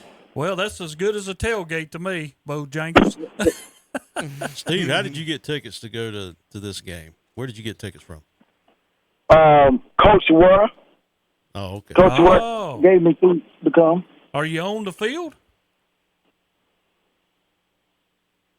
No, sir. I got I don't know where I'm gonna sit at. Oh, I won't be. They won't be able to go on the field. The game is too big. Yeah, it is. I agree there now. I'm just up here enjoying the view right now. We can't go in the stadium until. We can't go in the stadium until 10. Now, Steve, you're a Duke fan, right? I'm a cut. Well, I can't say right now. But I'm not no Duke fan. Oh, or you're a State fan, right? You're a Tar Heel. You're a you're a Wolfpack fan, right? Ain't that right? I ain't no Wolfpack. I'm not no Wolfpack either. You look like a Demon Deacon. That's what it is. I ain't no Demon Deacon. Oh, okay. So you're in Boone. You're an imposter, is what you are. Well, actually, fellas, I'm in a no-lose situation today because we got Santana Hopper playing for Appalachia. Right. And then we got Malachi Hambrick and Spencer's triplet playing for Carolina. So I decided just to wear my Shelby coaching shirt and just be neutral. Just hope the kids play good. Well, Steve, Shannon's got his Malachi Hambrick hat on. I don't know if you got one of those yet, but he's rocking it this morning on the show. That's cool. We just want our local kids to do great. No matter what school they go to, we just want them to have a good career and prosper in life, to be productive citizens. Listen, I hope Malachi has 14 sacks today and they lose 172-7. I don't know if that's going to be possible. What? I hope he does great. I hope he sacks quarterback every play. And he's probably not going to play today. He's probably not going. I heard he played just special teams right now. I don't know if he's. That's a pretty good athlete. Yes, I don't know if he's really getting much playing time in the rotation yet. But okay. Well, I'm just saying. I hope he does very well, but I hope he loses by 100. Hey, Steve, is Spencer triplet? Is he starting long snapper, or is he there yet? What I've been told, he'll be doing the short snapping for the field goals and extra points. Okay. That's what his dad told me last night. Well, Steve, how's the weather up there for everybody about to head up?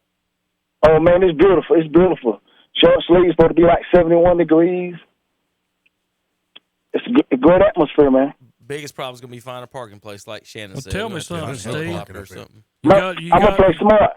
I'm going to go to the handicap spot and catch the shuttle bus. Hey, Steve, here's something for you, too. If you can't find a parking spot, call Damon Scott. Seriously. Oh, no, Coach Scott, he got his own parking. That's what I'm saying. He could help you, though, if you get into a bind. Steve's Coach Scott said he couldn't do nothing for me today because the game too big. I got you. Okay. Yeah, that's what the media told us. We applied for media passes. Game. Well, tell me something, Steve. You got to make a score. Who you picking? UNC affiliate. I'm not going to do that. He can't do it. He won't do it. Oh, come on, Steve. Terry, you got to be a trooper. He's sitting there. He's sitting there with a light blue shirt on underneath that Shelby shirt, wanting to pull it out, and they won't let him up there in the press box looking like that. Nah, I'm not going to do that, fellas. I wouldn't want to disrespect the kids I love like that. So I understand. Yeah, I don't want to do that. You can say at by one. That's respectable. Well, I better say something because Will won't give me no more tickets. I know. You better say at by one. Yeah, he told me. He said, "I'm gonna send you some tickets, but you better not wear no Carolina blue." That's smart, man. That's smart, man. It's gonna be a great game, Steve. Any other news or notes you want to tell everybody before we get you off here? Nah, fellas, just I was worried about the Golden Lions, so I didn't. I really sleep much last night, so I don't know. You got to get it together. Well, it's all going to come around. You know that as soon as you hit this regular season over there, a lot of kids' attitudes are going to change. I mean, they might not feel worth a crap this morning and don't want to play football again, but after you get into this regular season and they start doing what Shelby does, I mean, your whole attitude will change, and every time that you're going to play somebody. Yeah, Friday we got to go to High Brighton and look and see what we can do with them. But we always have a good game plan. The coaches, they do a great job planning. So if the kids just execute the game plan, all right, Steve. We've been here before. Yep. All right, Steve, you're breaking up. I'll meet you on the field pulling the goalpost down, buddy, or at Duck Pond, whichever one you want. We'll see. Yeah. All right, y'all. Hey, man, y'all keep doing the talk shows, man. Don't let nobody discourage y'all that you're not doing the right thing because you are. All right, thank you, Steve. sir. Thank you. Appreciate you, Steve. All right, Terry. Nice talking to you, man. You too, buddy. All right, bye-bye. Thank you, guys, Steve Degree. Hey, Shannon, Appalachian State's Master of Business Administration ranks among the world's top tier programs, according to CEO Magazine World. So does Gardner Webb's. Okay, the point is that no one at North Carolina is taking fake classes. I mean, not North Carolina, but Appalachian State. Just saying. We're world. You just said that They you'd did rather have have a prestigious degree. Somebody walks in with a degree from North Carolina and Appalachian State, Tom, and they're saying, hey, I got a degree in business administration from North Carolina, or I got a BA from App. I can say, well, Terry, the BA from App is one of the world's most prestigious, top one global MBA rankings 2022. Or you could have one from North Carolina, which has publicly had fake classes in this exact same business administration classes. Yep. I'm just saying. Facts. No. You are a college elitist. That's your problem, No, Shannon. it's the truth. I'm not an elitist. I'm just speaking the truth. You walk into an interview and you got two resumes in front of you. One's from Chapel Hill, one's from App. Same grade, same everything. They're going to take the one from Chapel Hill. Who's they? You. People. You no. are. You're speaking for other people. I'm just talking. I'm just saying. You're speaking that's common for other sense. people. What do you? Whoa, That's whoa, common whoa. sense. Tom. That's Terry. common sense. Common sense. I just saying. proved to you that it's not common sense, that we have a better business school than Appalachian, and then Carolina has fake business classes. We're not about equality. We're about equity. You're about T-shirt sales, prettier T-shirts. Man, that's not about me. That's life. That's the only thing you're That's basing life. this off of. That's How is life. it more prestigious? I just I'm read not saying you the it's right. facts. I'm just saying that's life. That's the dumbest He's thing saying I've heard in my life. perception is greater than reality. Heck, you get a Duke degree. I think that supersedes all of them. I think the problem is, I think society is looking at, instead of looking at the person saying, okay, what do they know? They're looking at where they go to school. And I believe that because that's actually happened to me. So where do they go to school? Oh, he went to Gardner Webb, he went to Duke. Who are you going to pick? Well, Duke is an actual school. Oh, Carolina isn't. I mean, App versus Duke. I'm sorry, I said Gardner Webb. Well, again, we're talking fake classes versus world-renowned business school. You know what? You go to med school and you got an undergrad from Carolina and one from App and whatever. App don't do medical school. I don't have medical school. Well, he's saying like if don't you got matter. a biology degree Yeah. from Appalachian versus a biology degree from Chapel Hill. which one's going to let you into med school? They're gonna take you from Chapel Hill. Why? Why? Because of where they think, because society thinks that, well, okay, he went to Chapel Hill. All right, Shannon, his classes are stronger than the classes at App. You said biology class, right? Which one's got more biology, Boone or Chapel Hill, North Carolina? I have no idea. None of your arguments make any sense. They make perfect sense. I will say you're making the Tom Centofanti argument of the prestigious. That is the most ridiculous thing that's been said. The whole thing. I was just about to say. I know a lot of dumb people that have degrees from Chapel Hill. I think that's like common sense. I agree with that. Yeah. Here's the most popular majors in Chapel Hill, Terry. Media and journalism. How's that field doing today? They're not well respected. Yeah, psychology. That's an important degree right there. Doing great. Business administration. We know those are fake classes. Computer science. So they are teaching some how to code. Number 5 at North Carolina. Exercise science. Way to go. Way to go. PE is the number 5. PE is the number 5 undergrad, and third is the fake classes in business administration. All right, listen. Tom, economics is 6. Tom's a history guy. Let's do political science is 7, and then statistics and analysis. Good job. Tom, where'd you go to school? I went to Charlotte. So Tom went to Charlotte, and I think he's a brilliant. People that know him, that I know, they say he's a great. Tom, he's about to say really something bad about you. No, I'm just saying. Would someone look at Tom? Because I mean, Tom's very intellectual. Okay, he's smarter, probably the smartest guy in the room, and he knows what he's doing with history.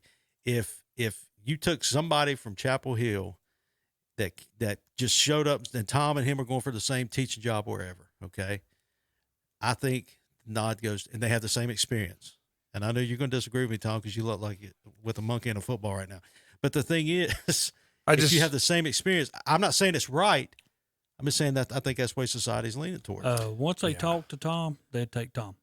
Well, I'm just saying though. Thank you, Terry. Appreciate that. Well, I'm not downplaying anything he's done. Yeah, but I mean, you're asking to go to an interview, and once you bring both of them in there, if I am somebody doing it, once I had spoken to Tom, that's self-explanatory.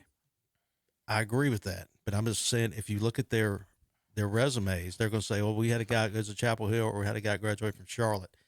That's the best pick. I agree with that 100%. But society's going to say, well, the Chapel Hill guy is going to be smarter. We're going to pick him. The number 1 degree I said. Y'all don't agree with that? The number 1, sure. Y'all don't agree with that? No, you don't. I'm telling you, guys. I'm telling you. People say good things about me. I'm kind of. That's a good thing. I wouldn't. I 100% agree that there are people like you who are uppity and look at a piece of paper and says, if it says, because if your basketball team can beat mine, I'm going to let you come. You went to school because your basketball team's better than mine, and y'all sell more T-shirts, and Dick Vitale talks about you, so you're a better school than my school. I think society is to that point. I really do. I didn't say you're wrong. Well, let me ask you this. There's plenty of people who let agree me ask with you this. Plenty of people who agree with you. This guy sends in, he says, requirements to get in Carolina are a lot higher than App. That's true. Yeah. You got to have a higher GPA, right? Carolina's also being sued for discrimination against students, Asian students, along with Harvard and the rest of them. Kevin says this as a Carolina basketball fan, which is the weirdest thing in the world. He's just trashed Carolina. They're a basketball school, not a football school, or an educational school. I do appreciate all the accolades, but I would not describe myself as brilliant or intellectual. No, when it comes to history, I think you are. When it comes to anything else, no. But I think I do a pretty good job of faking it sometimes. Guys, y'all have more respect for teachers or journalists? Do what? More respect for teachers or journalists? I don't think either one of them is really respected today. I said, do y'all have? I say teachers. That's me. That's me. Number 1 degree at the University of North Carolina Appalachian State is elementary education or teaching. So the number 1 at North Carolina again is media and journalism. So Shannon, you're right. There are people who do that that look at that obviously Harvard's and Yale's. Every one of our presidents and Tom is from one of these schools. It's probably what's wrong with it. You're 100% right when it comes to that, Shannon. That people do look down on you. The funny thing is about Appalachian State, what percentage of the country pronounce Appalachian wrong? All of them with degrees. A lot. Yeah, what percentage with degrees pronounce Appalachian wrong? Yeah. Who's smarter, the person with a liberal arts degree at Carolina or Turtle Man? Who's going to keep you alive? Turtle Man on TV? The gator catchers? Yeah. Can I? When the electricity goes out, who do you want?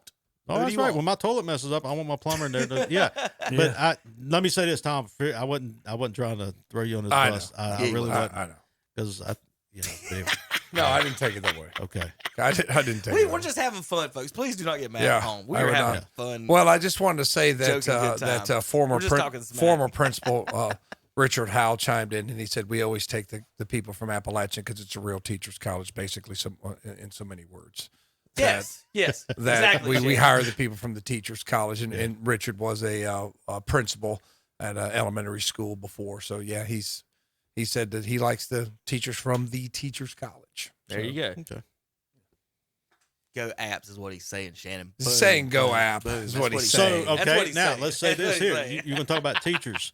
So a teacher from App or a teacher, what's the program North Carolina has? The teaching program. They do have a 5-year master's program if your daddy will write the check.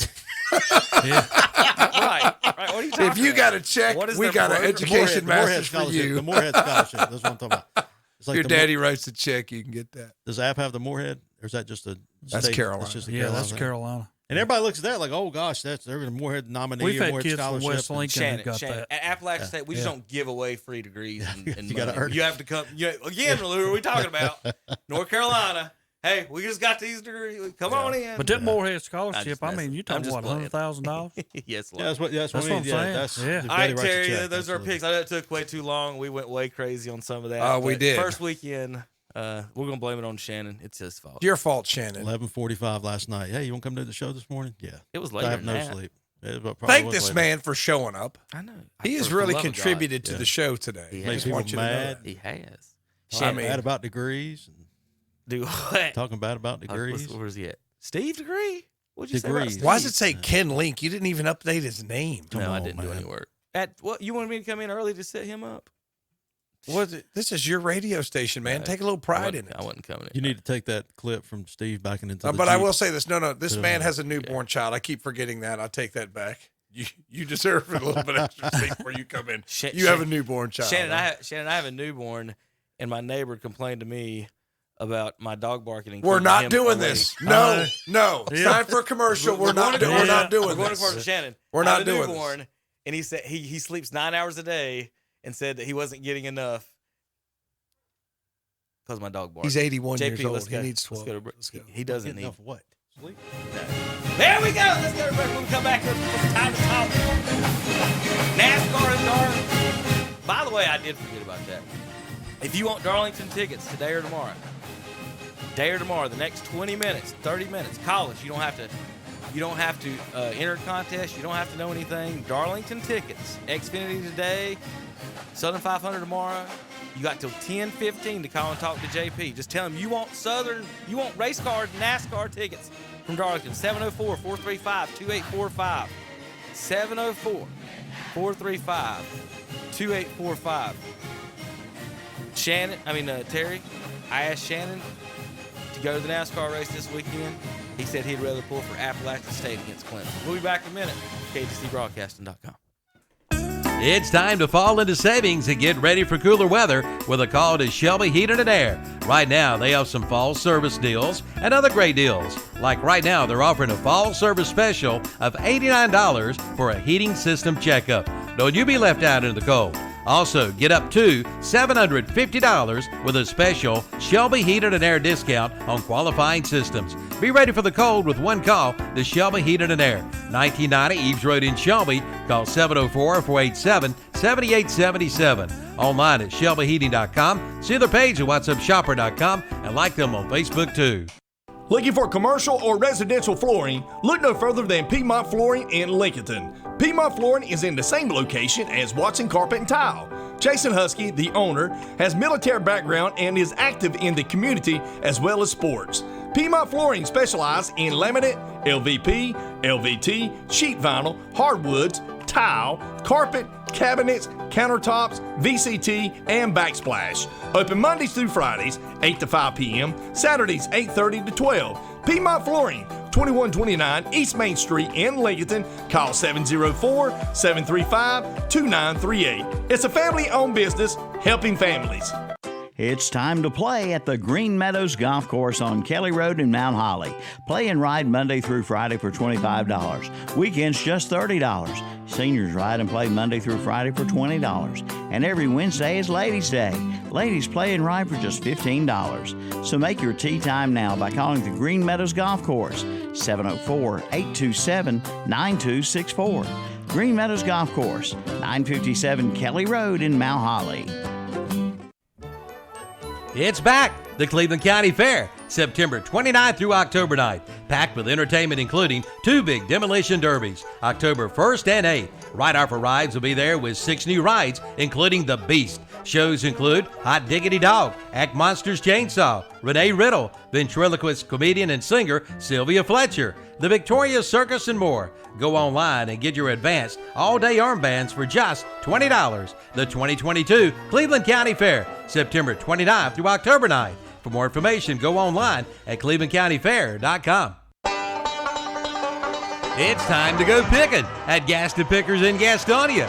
They are now open Wednesday through Saturday, 10 a.m. till 6 p.m., Sunday afternoons from 1 to 5. Come check it all out. 28,000 square feet of vendors with antiques, collectibles, furniture, and more. And vendor space is available by calling 704-852-7055. Check out some of the booths at whatsupshopper.com and online at gastonpickers.net. Like them on Facebook too. Gaston Pickers, 503 Long Avenue in Gastonia, or exit 19 off I-85. Congratulations to Gaston Pickers, celebrating 10 years of business. Now's the time to get your new appliance from the Appliance Center in Forest City and Shelby. Because now, if you buy a refrigerator priced over $1,000, you get free delivery. Buy a refrigerator priced under $1,000 and get a $20 delivery fee. And buy a washer, dryer, or range and get it delivered for $15 at the Appliance Center. 508 West Dixon Boulevard in Shelby and at 793 West Main Street in Forest City. Online at theappliancecenter.com.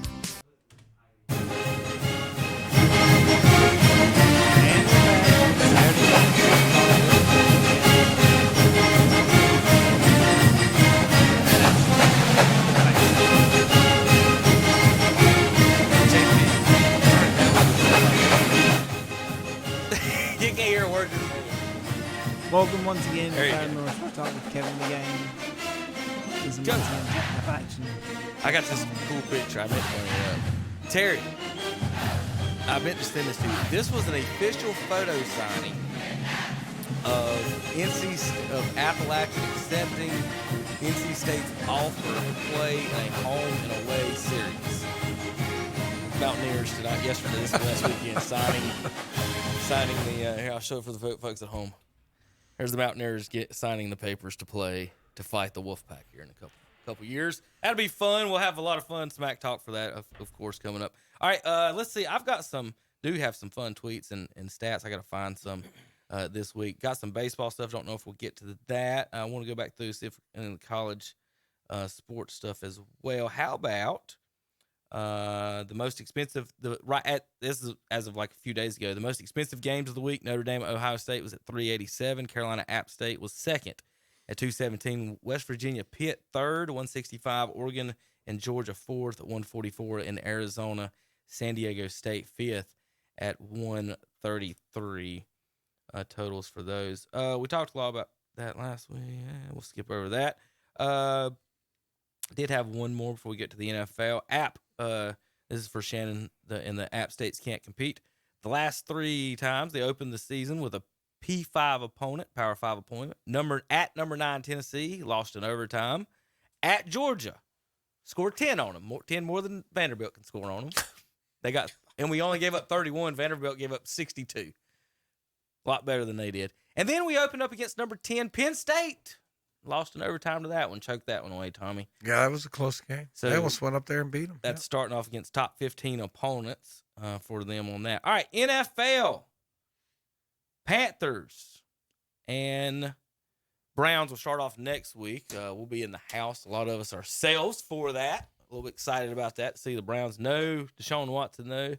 Tom, I mentioned last week that I thought they should start Dobbs. Dobbs. Not Hobbs. Calvin and Hobbs. Start Josh Dobbs. Their quarterback he played pretty well again. Their quarterback situation is much worse than you even imagine. It's bad. Their quarterback situation is really bad. Where's Dobbs from?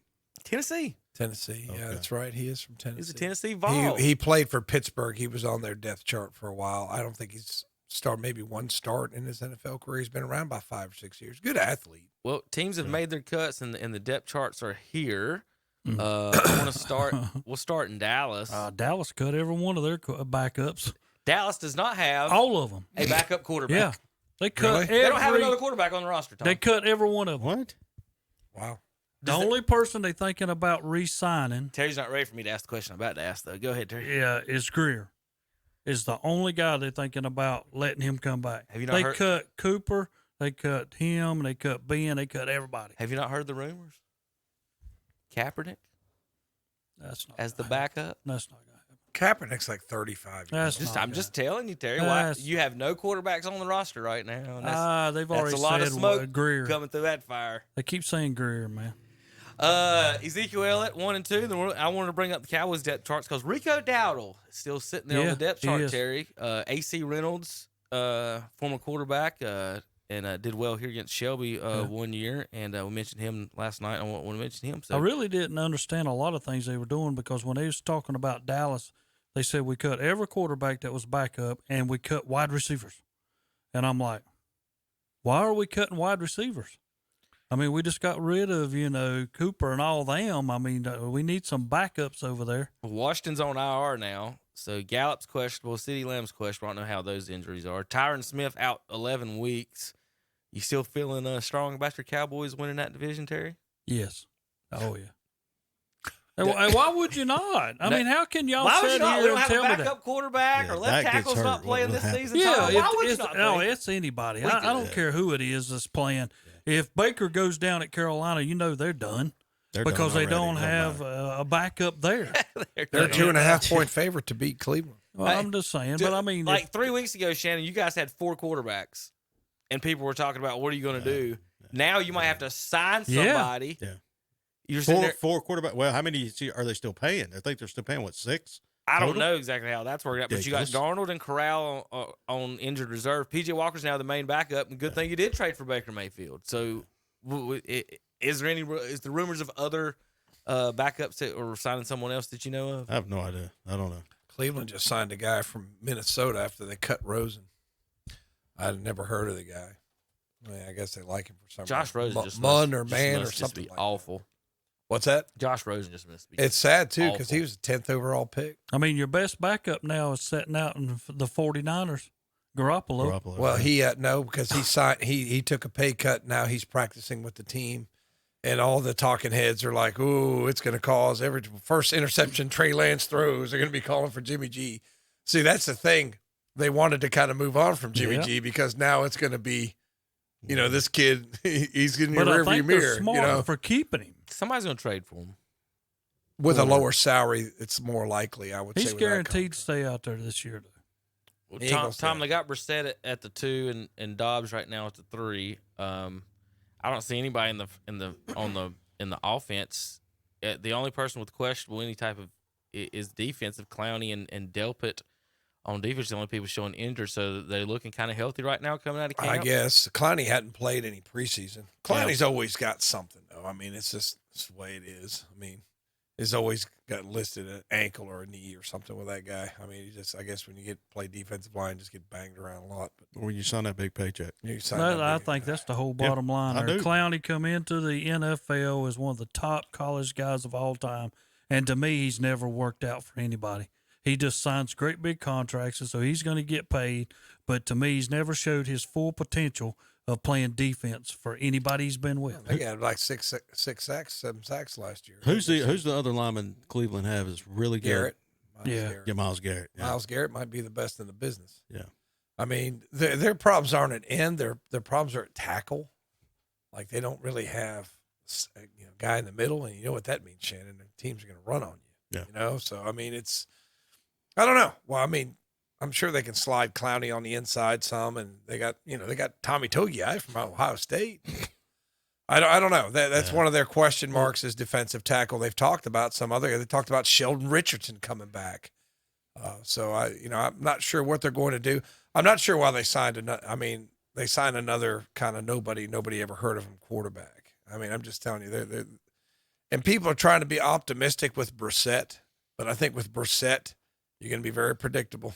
I mean, Chubb and Hunt are going to get the ball. What if one of them goes down? I mean, it's just, I was hoping they get another wide receiver too, because they got Cooper, as their number one, and then Peoples-Jones up and down. The guy, the David Bell from Purdue, guy they drafted, they hope is the next Jarvis Landry. That slot receiver, they make plays for you.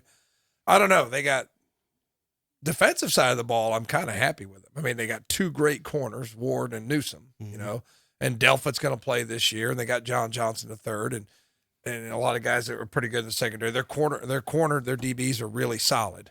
And that's what I think, Baker's running his mouth a little bit, I'm going to F him up, and all this stuff he's saying. But, I'd worry about the Browns on offense. On defense, I wouldn't talk too much smack with Clowney and Myles Garrett in a pretty good secondary, but that's just what makes me most worried about it is the situation that Baker seems to do well in.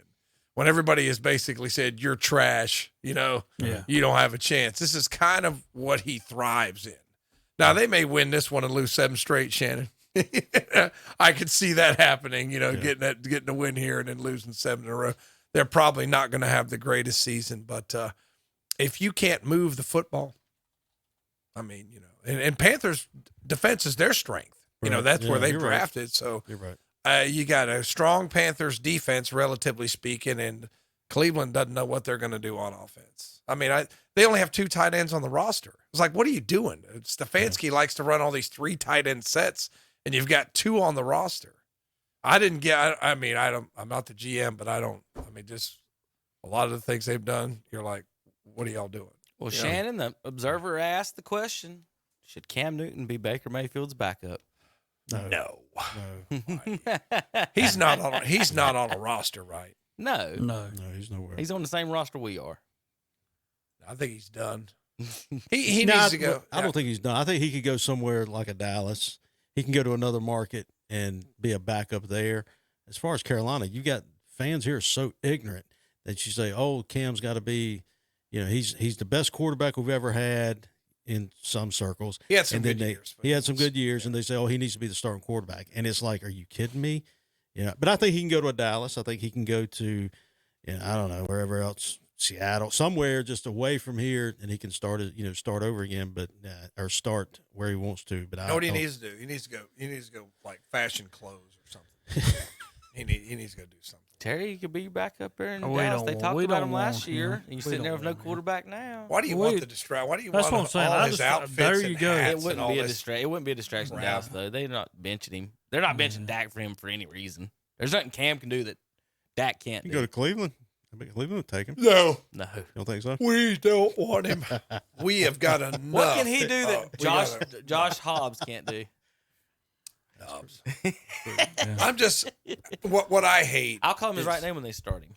Is I'm tired of saying it. I'm gonna say it one more time. I think the formula is you've got your roster in place, like the Rams did. Your quarterback's pretty good, but not next level.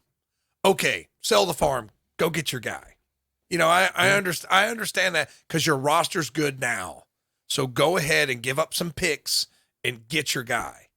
But your guy's got to be able to stay out of jail. You know what I mean? Stay out of trouble. I mean, it's just when you're, and this is just what's come out now. How do we know something else ain't going to come out? You know what I mean? How do we know something else? I mean, is this everything? Because he said, yeah, it's everything. And then more stuff comes out. So, I mean, I just don't get it. I mean, you're wasting Chubb prime years. You're wasting Ward, Garrett, all the other, you hit on some picks. Cleveland finally hit on draft picks. Mm-hmm. And now the biggest thing that the Panthers lose, Shannon, is you guys lost the only quarterback in NFL history with 5 rushing touchdowns in the first 4 games of the season. That's Sam Darnold. I told these guys last week. He's done. He's got an ankle injury. He's out. Yeah, he's done. His career's All over. right. It is? No, he can't run. I mean, no. Oh, I think he's out. get ready. So I didn't know how bad the injury was. I'm like, wait a minute. What happened? He's not out. Okay, okay. I was like, how bad was it? Okay, so he's out for like 4 to 6 weeks or something like that. Okay, I think it's 7, but I don't. I don't think more like December. What you mentioned, Tom, about the defense, I think that's why Cleveland. I don't think Carolina will beat them. I don't think Carolina wins that first game. It like I said, it depends. We know him and he knows us, and I think it's a big. This is good because it's a lot of hype for these two teams. I think are going to struggle. Yeah. I mean, once the Cleveland's first 4 or 5 games aren't that bad, but I'm just going to tell you, once they get out of there and they start playing these AFC North teams, it's going to be trouble. It'll be bad. It's going to be trouble. All right, folks, got to end the show here. NASCAR racing, big, huge week this week in NASCAR. The playoffs starting up. We've got, and then if you're watching online on YouTube, I'm showing you highlights. JP, be easy. I'm showing you highlights, Terry, from the other night. I don't know if there's audio. I get blocked when I do the audio. JP, stop it. There you go. So JP, the guys was seeing some highlights. This is Dale Earnhardt Jr. Riding around North Wilkesboro. Terry finished 3rd place, and someone said the car finished ahead of him though. His car won it, didn't it? Didn't his car win? No, he came in 3rd. But that's him racing around in the green sun drop. Wish I could have got up there. Tuesday night's tough. That's a tough. A former employee went there. Who? Smoke. Did he? Yep. Okay.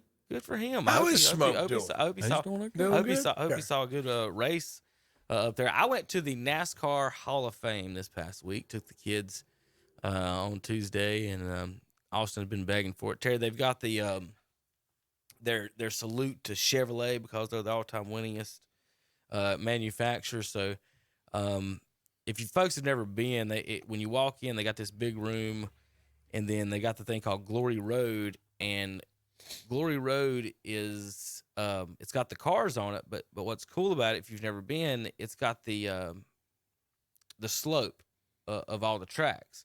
So the cars go all the way up and they turn around the building and like the curves, and it shows you which track you're at in this slope.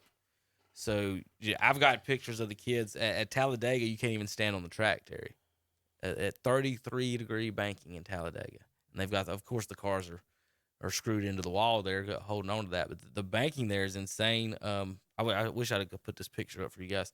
Could tweet it real quick and get it up. Was Wilkesboro like 0.6 miles or something like that? 0.7, something like that. It's right at a mile, isn't it, Terry? Or is it less? I don't think it's a mile. I don't think it's a mile, but I can't. That's a good question. I'm not gonna say. I can't remember. I want to say it's something weird. 0.6, 0.7. But Terry, sold out crowd in Wilkesboro. How cool is that? I think it's a great thing. Dale Earnhardt Jr. really helped that by him showing up. That that just brought more people. Driving the 3. Yeah. Driving the 3. But I was very impressed because I had even sent Smoke, give me a picture of Dale beside his car, but he wasn't able to do that. But he did get some pictures. Smoke's still doing the PA at North Lincoln? Is he still doing a little bit of that? Not that I know of. Okay. I knew he was doing the PA. Yeah. Some PA stuff over there. But I'm proud for the place. I mean, first time you have something like this and you get sold out, this is what can happen again. Will NASCAR Elite go back there? I don't know whether that ever happened for us. I mean, I wish. Junior made some non-announcement that they'll have some major, huge news coming forward. There's a big discussion now. The plan was to put dirt on it and do some dirt track racing here in the fall. Terry and then, Terry, if you'll wait 2 seconds, and then they're going to tear it out and repave it. So that's the plan, is to put new pavement down, but then the fall they wanted to put dirt on it. But Rodney Childers was out there the other night and with Earnhardt and stuff, and I was watching him on his Twitter feed, and he said someone had asked him about how the track service was. And obviously, it's old track. But he said the way that it is right now in the grip that they had the other night, he honestly would let it run a few years the way it is before they would tear it up, just to let the rubber relay and see how it goes. And he thought it was actually really good, decent. So the track, according to NASCAR crew chief, is actually okay. And he's like, he didn't want to do anything. He don't want to repave it. So we'll see how that goes. That's the plan for now. Let's see if I can pull some of these shots up for you guys online at the Hall of Fame. But I wanted to mention one more thing about well, since we're talking NASCAR. You know, Blaney should be blessed today that Kurt Busch didn't want to put himself in the race, because we would have had 16 different winners for the year, and them guys like Blaney would have been left out. Well, rules are rules. Yeah, and Truex would have been left out. I mean, wouldn't that have been something like we talked last week? Blaney and Truex have been out, but Blaney gets in because Kurt Busch, he pulled himself out from racing in this thing. Here is my kid standing on the 33-degree banking of Talladega. So you see, they give you the handrails. You can't stand there without the handrails at all. There's no like, I'm gonna try to balance. Like he's like standing on a wall almost. To let the kids play hooky for a day. They're homeschooled, Tom. This is called a field trip where you learn about engineering cars. Oh, I'm sorry. This is an education opportunity here. I thought they were still at Pinnacle. No. Okay. This is them at about 23-degree banking. This is in front of the Hudson Hornet. They want to get that one because he was in the Cars movies. But as you can see, the Cars. So this is Glory Road if you've never been, and how it goes up and turns around. There's a shot of the family there. This is a replica of like a luxury suite, and you're looking out over Glory Road. So the top part is Glory Road there, the black pavement. And, of course, the bottom, they got some of the older cars and the displays. They're showing off their 200, 300, 400, 500, 600 win there. Of course, I grew up Petty fan, so I love all the Richard Petty cars. Those cars are just beautiful to me. And then you can always recognize the neon yellow 48s, and then Jeff Gordon's. Terry, I've got more pictures of some of the other. I got some close-ups there of the Kodiak car. I thought that was a cool car. That was Rusty. Was that Rusty Wallace's Kodiak car? Mm-hmm. That's Bill Elliott's cores back there. Yeah. On that. Alan Kowicki. And then Tony Storch is there. You have an Alan Kowicki car in your collection, don't you? I found out. A lot of people. Oh, you talking about the Hooters car? Yeah, I found that for Terry. I said, I bet Terry wants that one. So just had a little fun there. I advise it to go. So Tom, you remember when they had the racing, and they did the simulators, and the NASCAR drivers are doing all that. So they have the simulators there, and you can race like 20 people in the simulators. You have to go and do a warm up course, because these things are 100%. Like, I could not get out of the pits, Terry. I spun out. I would get to the first turn and spin. It took me 30 minutes to get it right, where you can barely touch the gas to get onto the track. You do not stomp on the gas, and there is no. And you're playing a video game. You're like, boom, let's go. No. You hit that gas at all too hard, you spin out. And so on the track, when we actually got in the race, there's people there. I would put it this way: there are grown adults there with yearly passes that come to this thing. And so there were 5 of these guys there that were just doing it over and over and over. So when we got on the track, I was a little bit, honestly, I can't even say I was better than my son at this point, because it was so sensitive. Like, I couldn't keep it on the track. So of the 15, 20 cars on the track, these 4 guys were like zooming around the track, and the rest of us are spinning in circles. They're like having to dodge us. My wife and my daughter wasn't big enough to do it. So they were sitting there and they watched on the big screen. They showed the highlights. She said it was just nothing but watching like us just spinning and cars like dodging us and stuff. So these guys just show up every day to do the simulation. I don't know if they come every day, but they come often.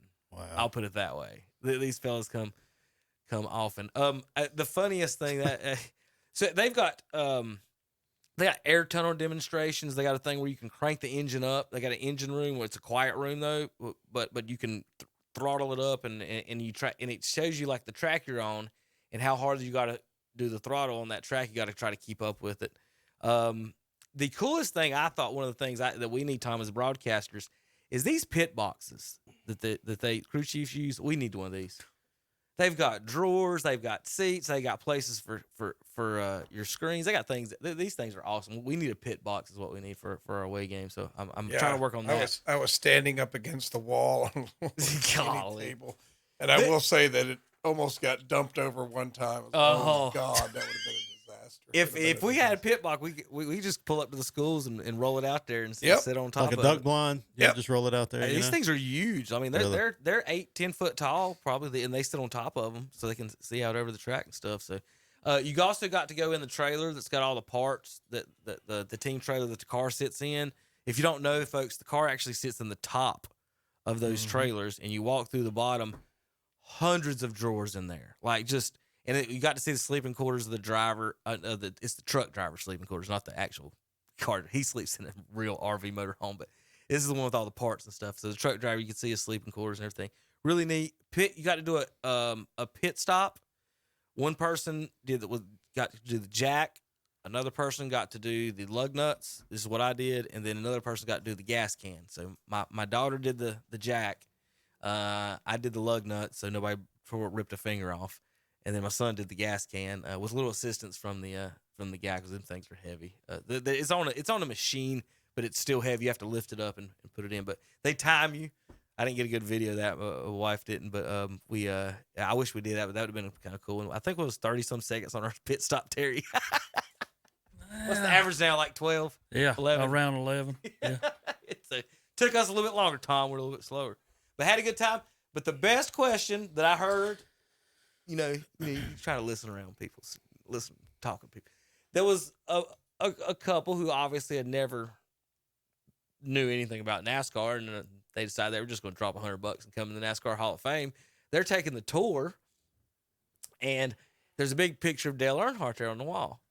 And the lady goes, well, they just got talking about the car. It was Dale Jr.'s car, and he was like, he's the most popular driver. And she goes, well, who's that picture of that fella on the wall above it? And the tour guide, as kind as he can. Well, that's Dale Earnhardt, man. He was one of the most popular drivers of all time, 7-time champion, blah blah. And he explained a little bit to her. And her very next question, and I almost fell on the floor. Was he still around? No. Yeah. This is like one other word to it, but it was he still around now or something like that? But and I'm just like, no. I was close enough to be like, well, that just shows some people never watch it. Do not know. And she says he's still around, and I just turned because I didn't want to laugh or grin because I just couldn't hold it in because we were this close, and I turned and the guy kept it as cool as he could. No, ma'am. He actually passed away on the track in a tragic accident. I mean, he was as professional as he could be with it, but just. Hearing that as of someone who just knows anything about the sport at all, to know that Dale Earnhardt had died on the track. Ma'am, he is no longer with us. Yeah, that's where he had to go a little bit. All right, Terry, in Darlington this weekend, I know we're a little bit over time, but there's nothing going on this station until 11 o'clock, till Appalachia comes on, baby. Radio. So we're going to talk a little sports real quick for a minute or two. Daytona, start of the playoffs, right? Yes. 4 guys will be out after the next 3 races. Yep. You got any favorites this weekend in Daytona? I'm going to try to pull that up real quick. Favorites? Well, here you go back. Where's Blaney right now in the standing? Isn't he like 5th or 7th or somewhere still? Like he about didn't make it, and he ended up somewhere up there, I do not know. I'm not going to tell you. I'm pulling those up. Go ahead. I don't know. You go down there. Kyle Busch is decent down there. Kevin Harvick's good down there. Martin Truex is decent.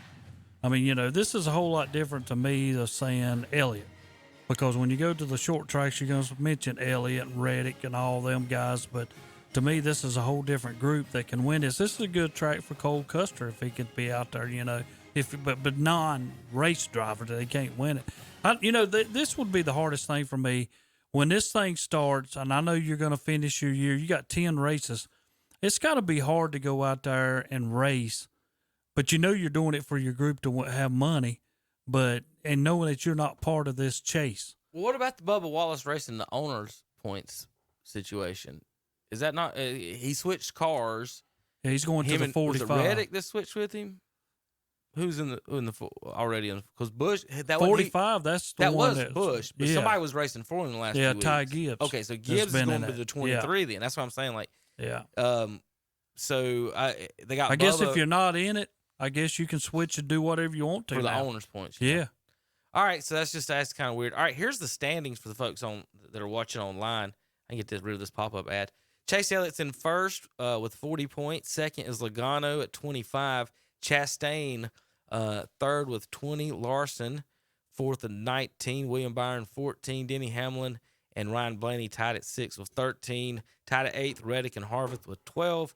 Christopher Bell, Kyle Busch, Chase Briscoe, Suarez, Cindric, Bowman, and Dillon on the inside. Or no, those are your top 16 drivers. So your bottom 4, Suarez, Cindric, Bowman, and Dillon. Terry, who's you pick to win again?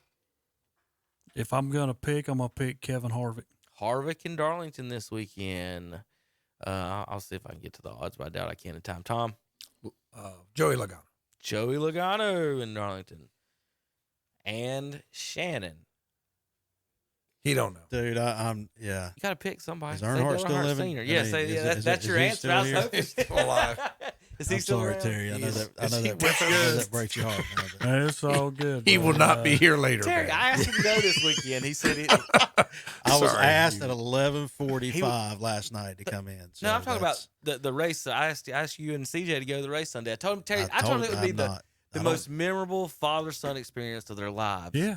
Going to Darlington and seeing these race cars blow by at 180 miles per hour. I've been to like North Wilkesboro. That was the last race. Mark Martin won it. But I just can't. I've never been able to get into it. I just can't do it. I don't know why. I'm not a big. I understand. I'm not knowledgeable. I like now as far as Earnhardt, yeah, you know who that is, but people like Dick Trickle back in the day, Alan Kowicki, Kerry Gant driving the Skoll car. Yeah, I get that, but I just don't. Kel Yarborough. You know, can I pick your winner then, Kyle? Please Busch? do. JP, hit the music. No, hit the play. Hey, just hit the music. Let me say this real quick though. At the Legion Conference this week in Milwaukee, who drove 48? Who's Jimmy Johnson? Jimmy Johnson was the speaker. Yeah, cool. Oh Lordy, he was the speaker. He is still with us. That would have been like that woman turning around asking that question. Is Jimmy Johnson with us? No, I didn't know. 48. I couldn't think. I can't. I understand, though. I do. That would be like me when it comes to soccer. I would more ask Tom a question because I don't know the game. You know what I'm saying? And I just don't know racing. I mean, really don't. I know, just never did. Never was emphasized at my house growing up. And I never. All right, folks. Next Saturday, Saturday Sports Talk, KDCBroadcasting.com. Tom.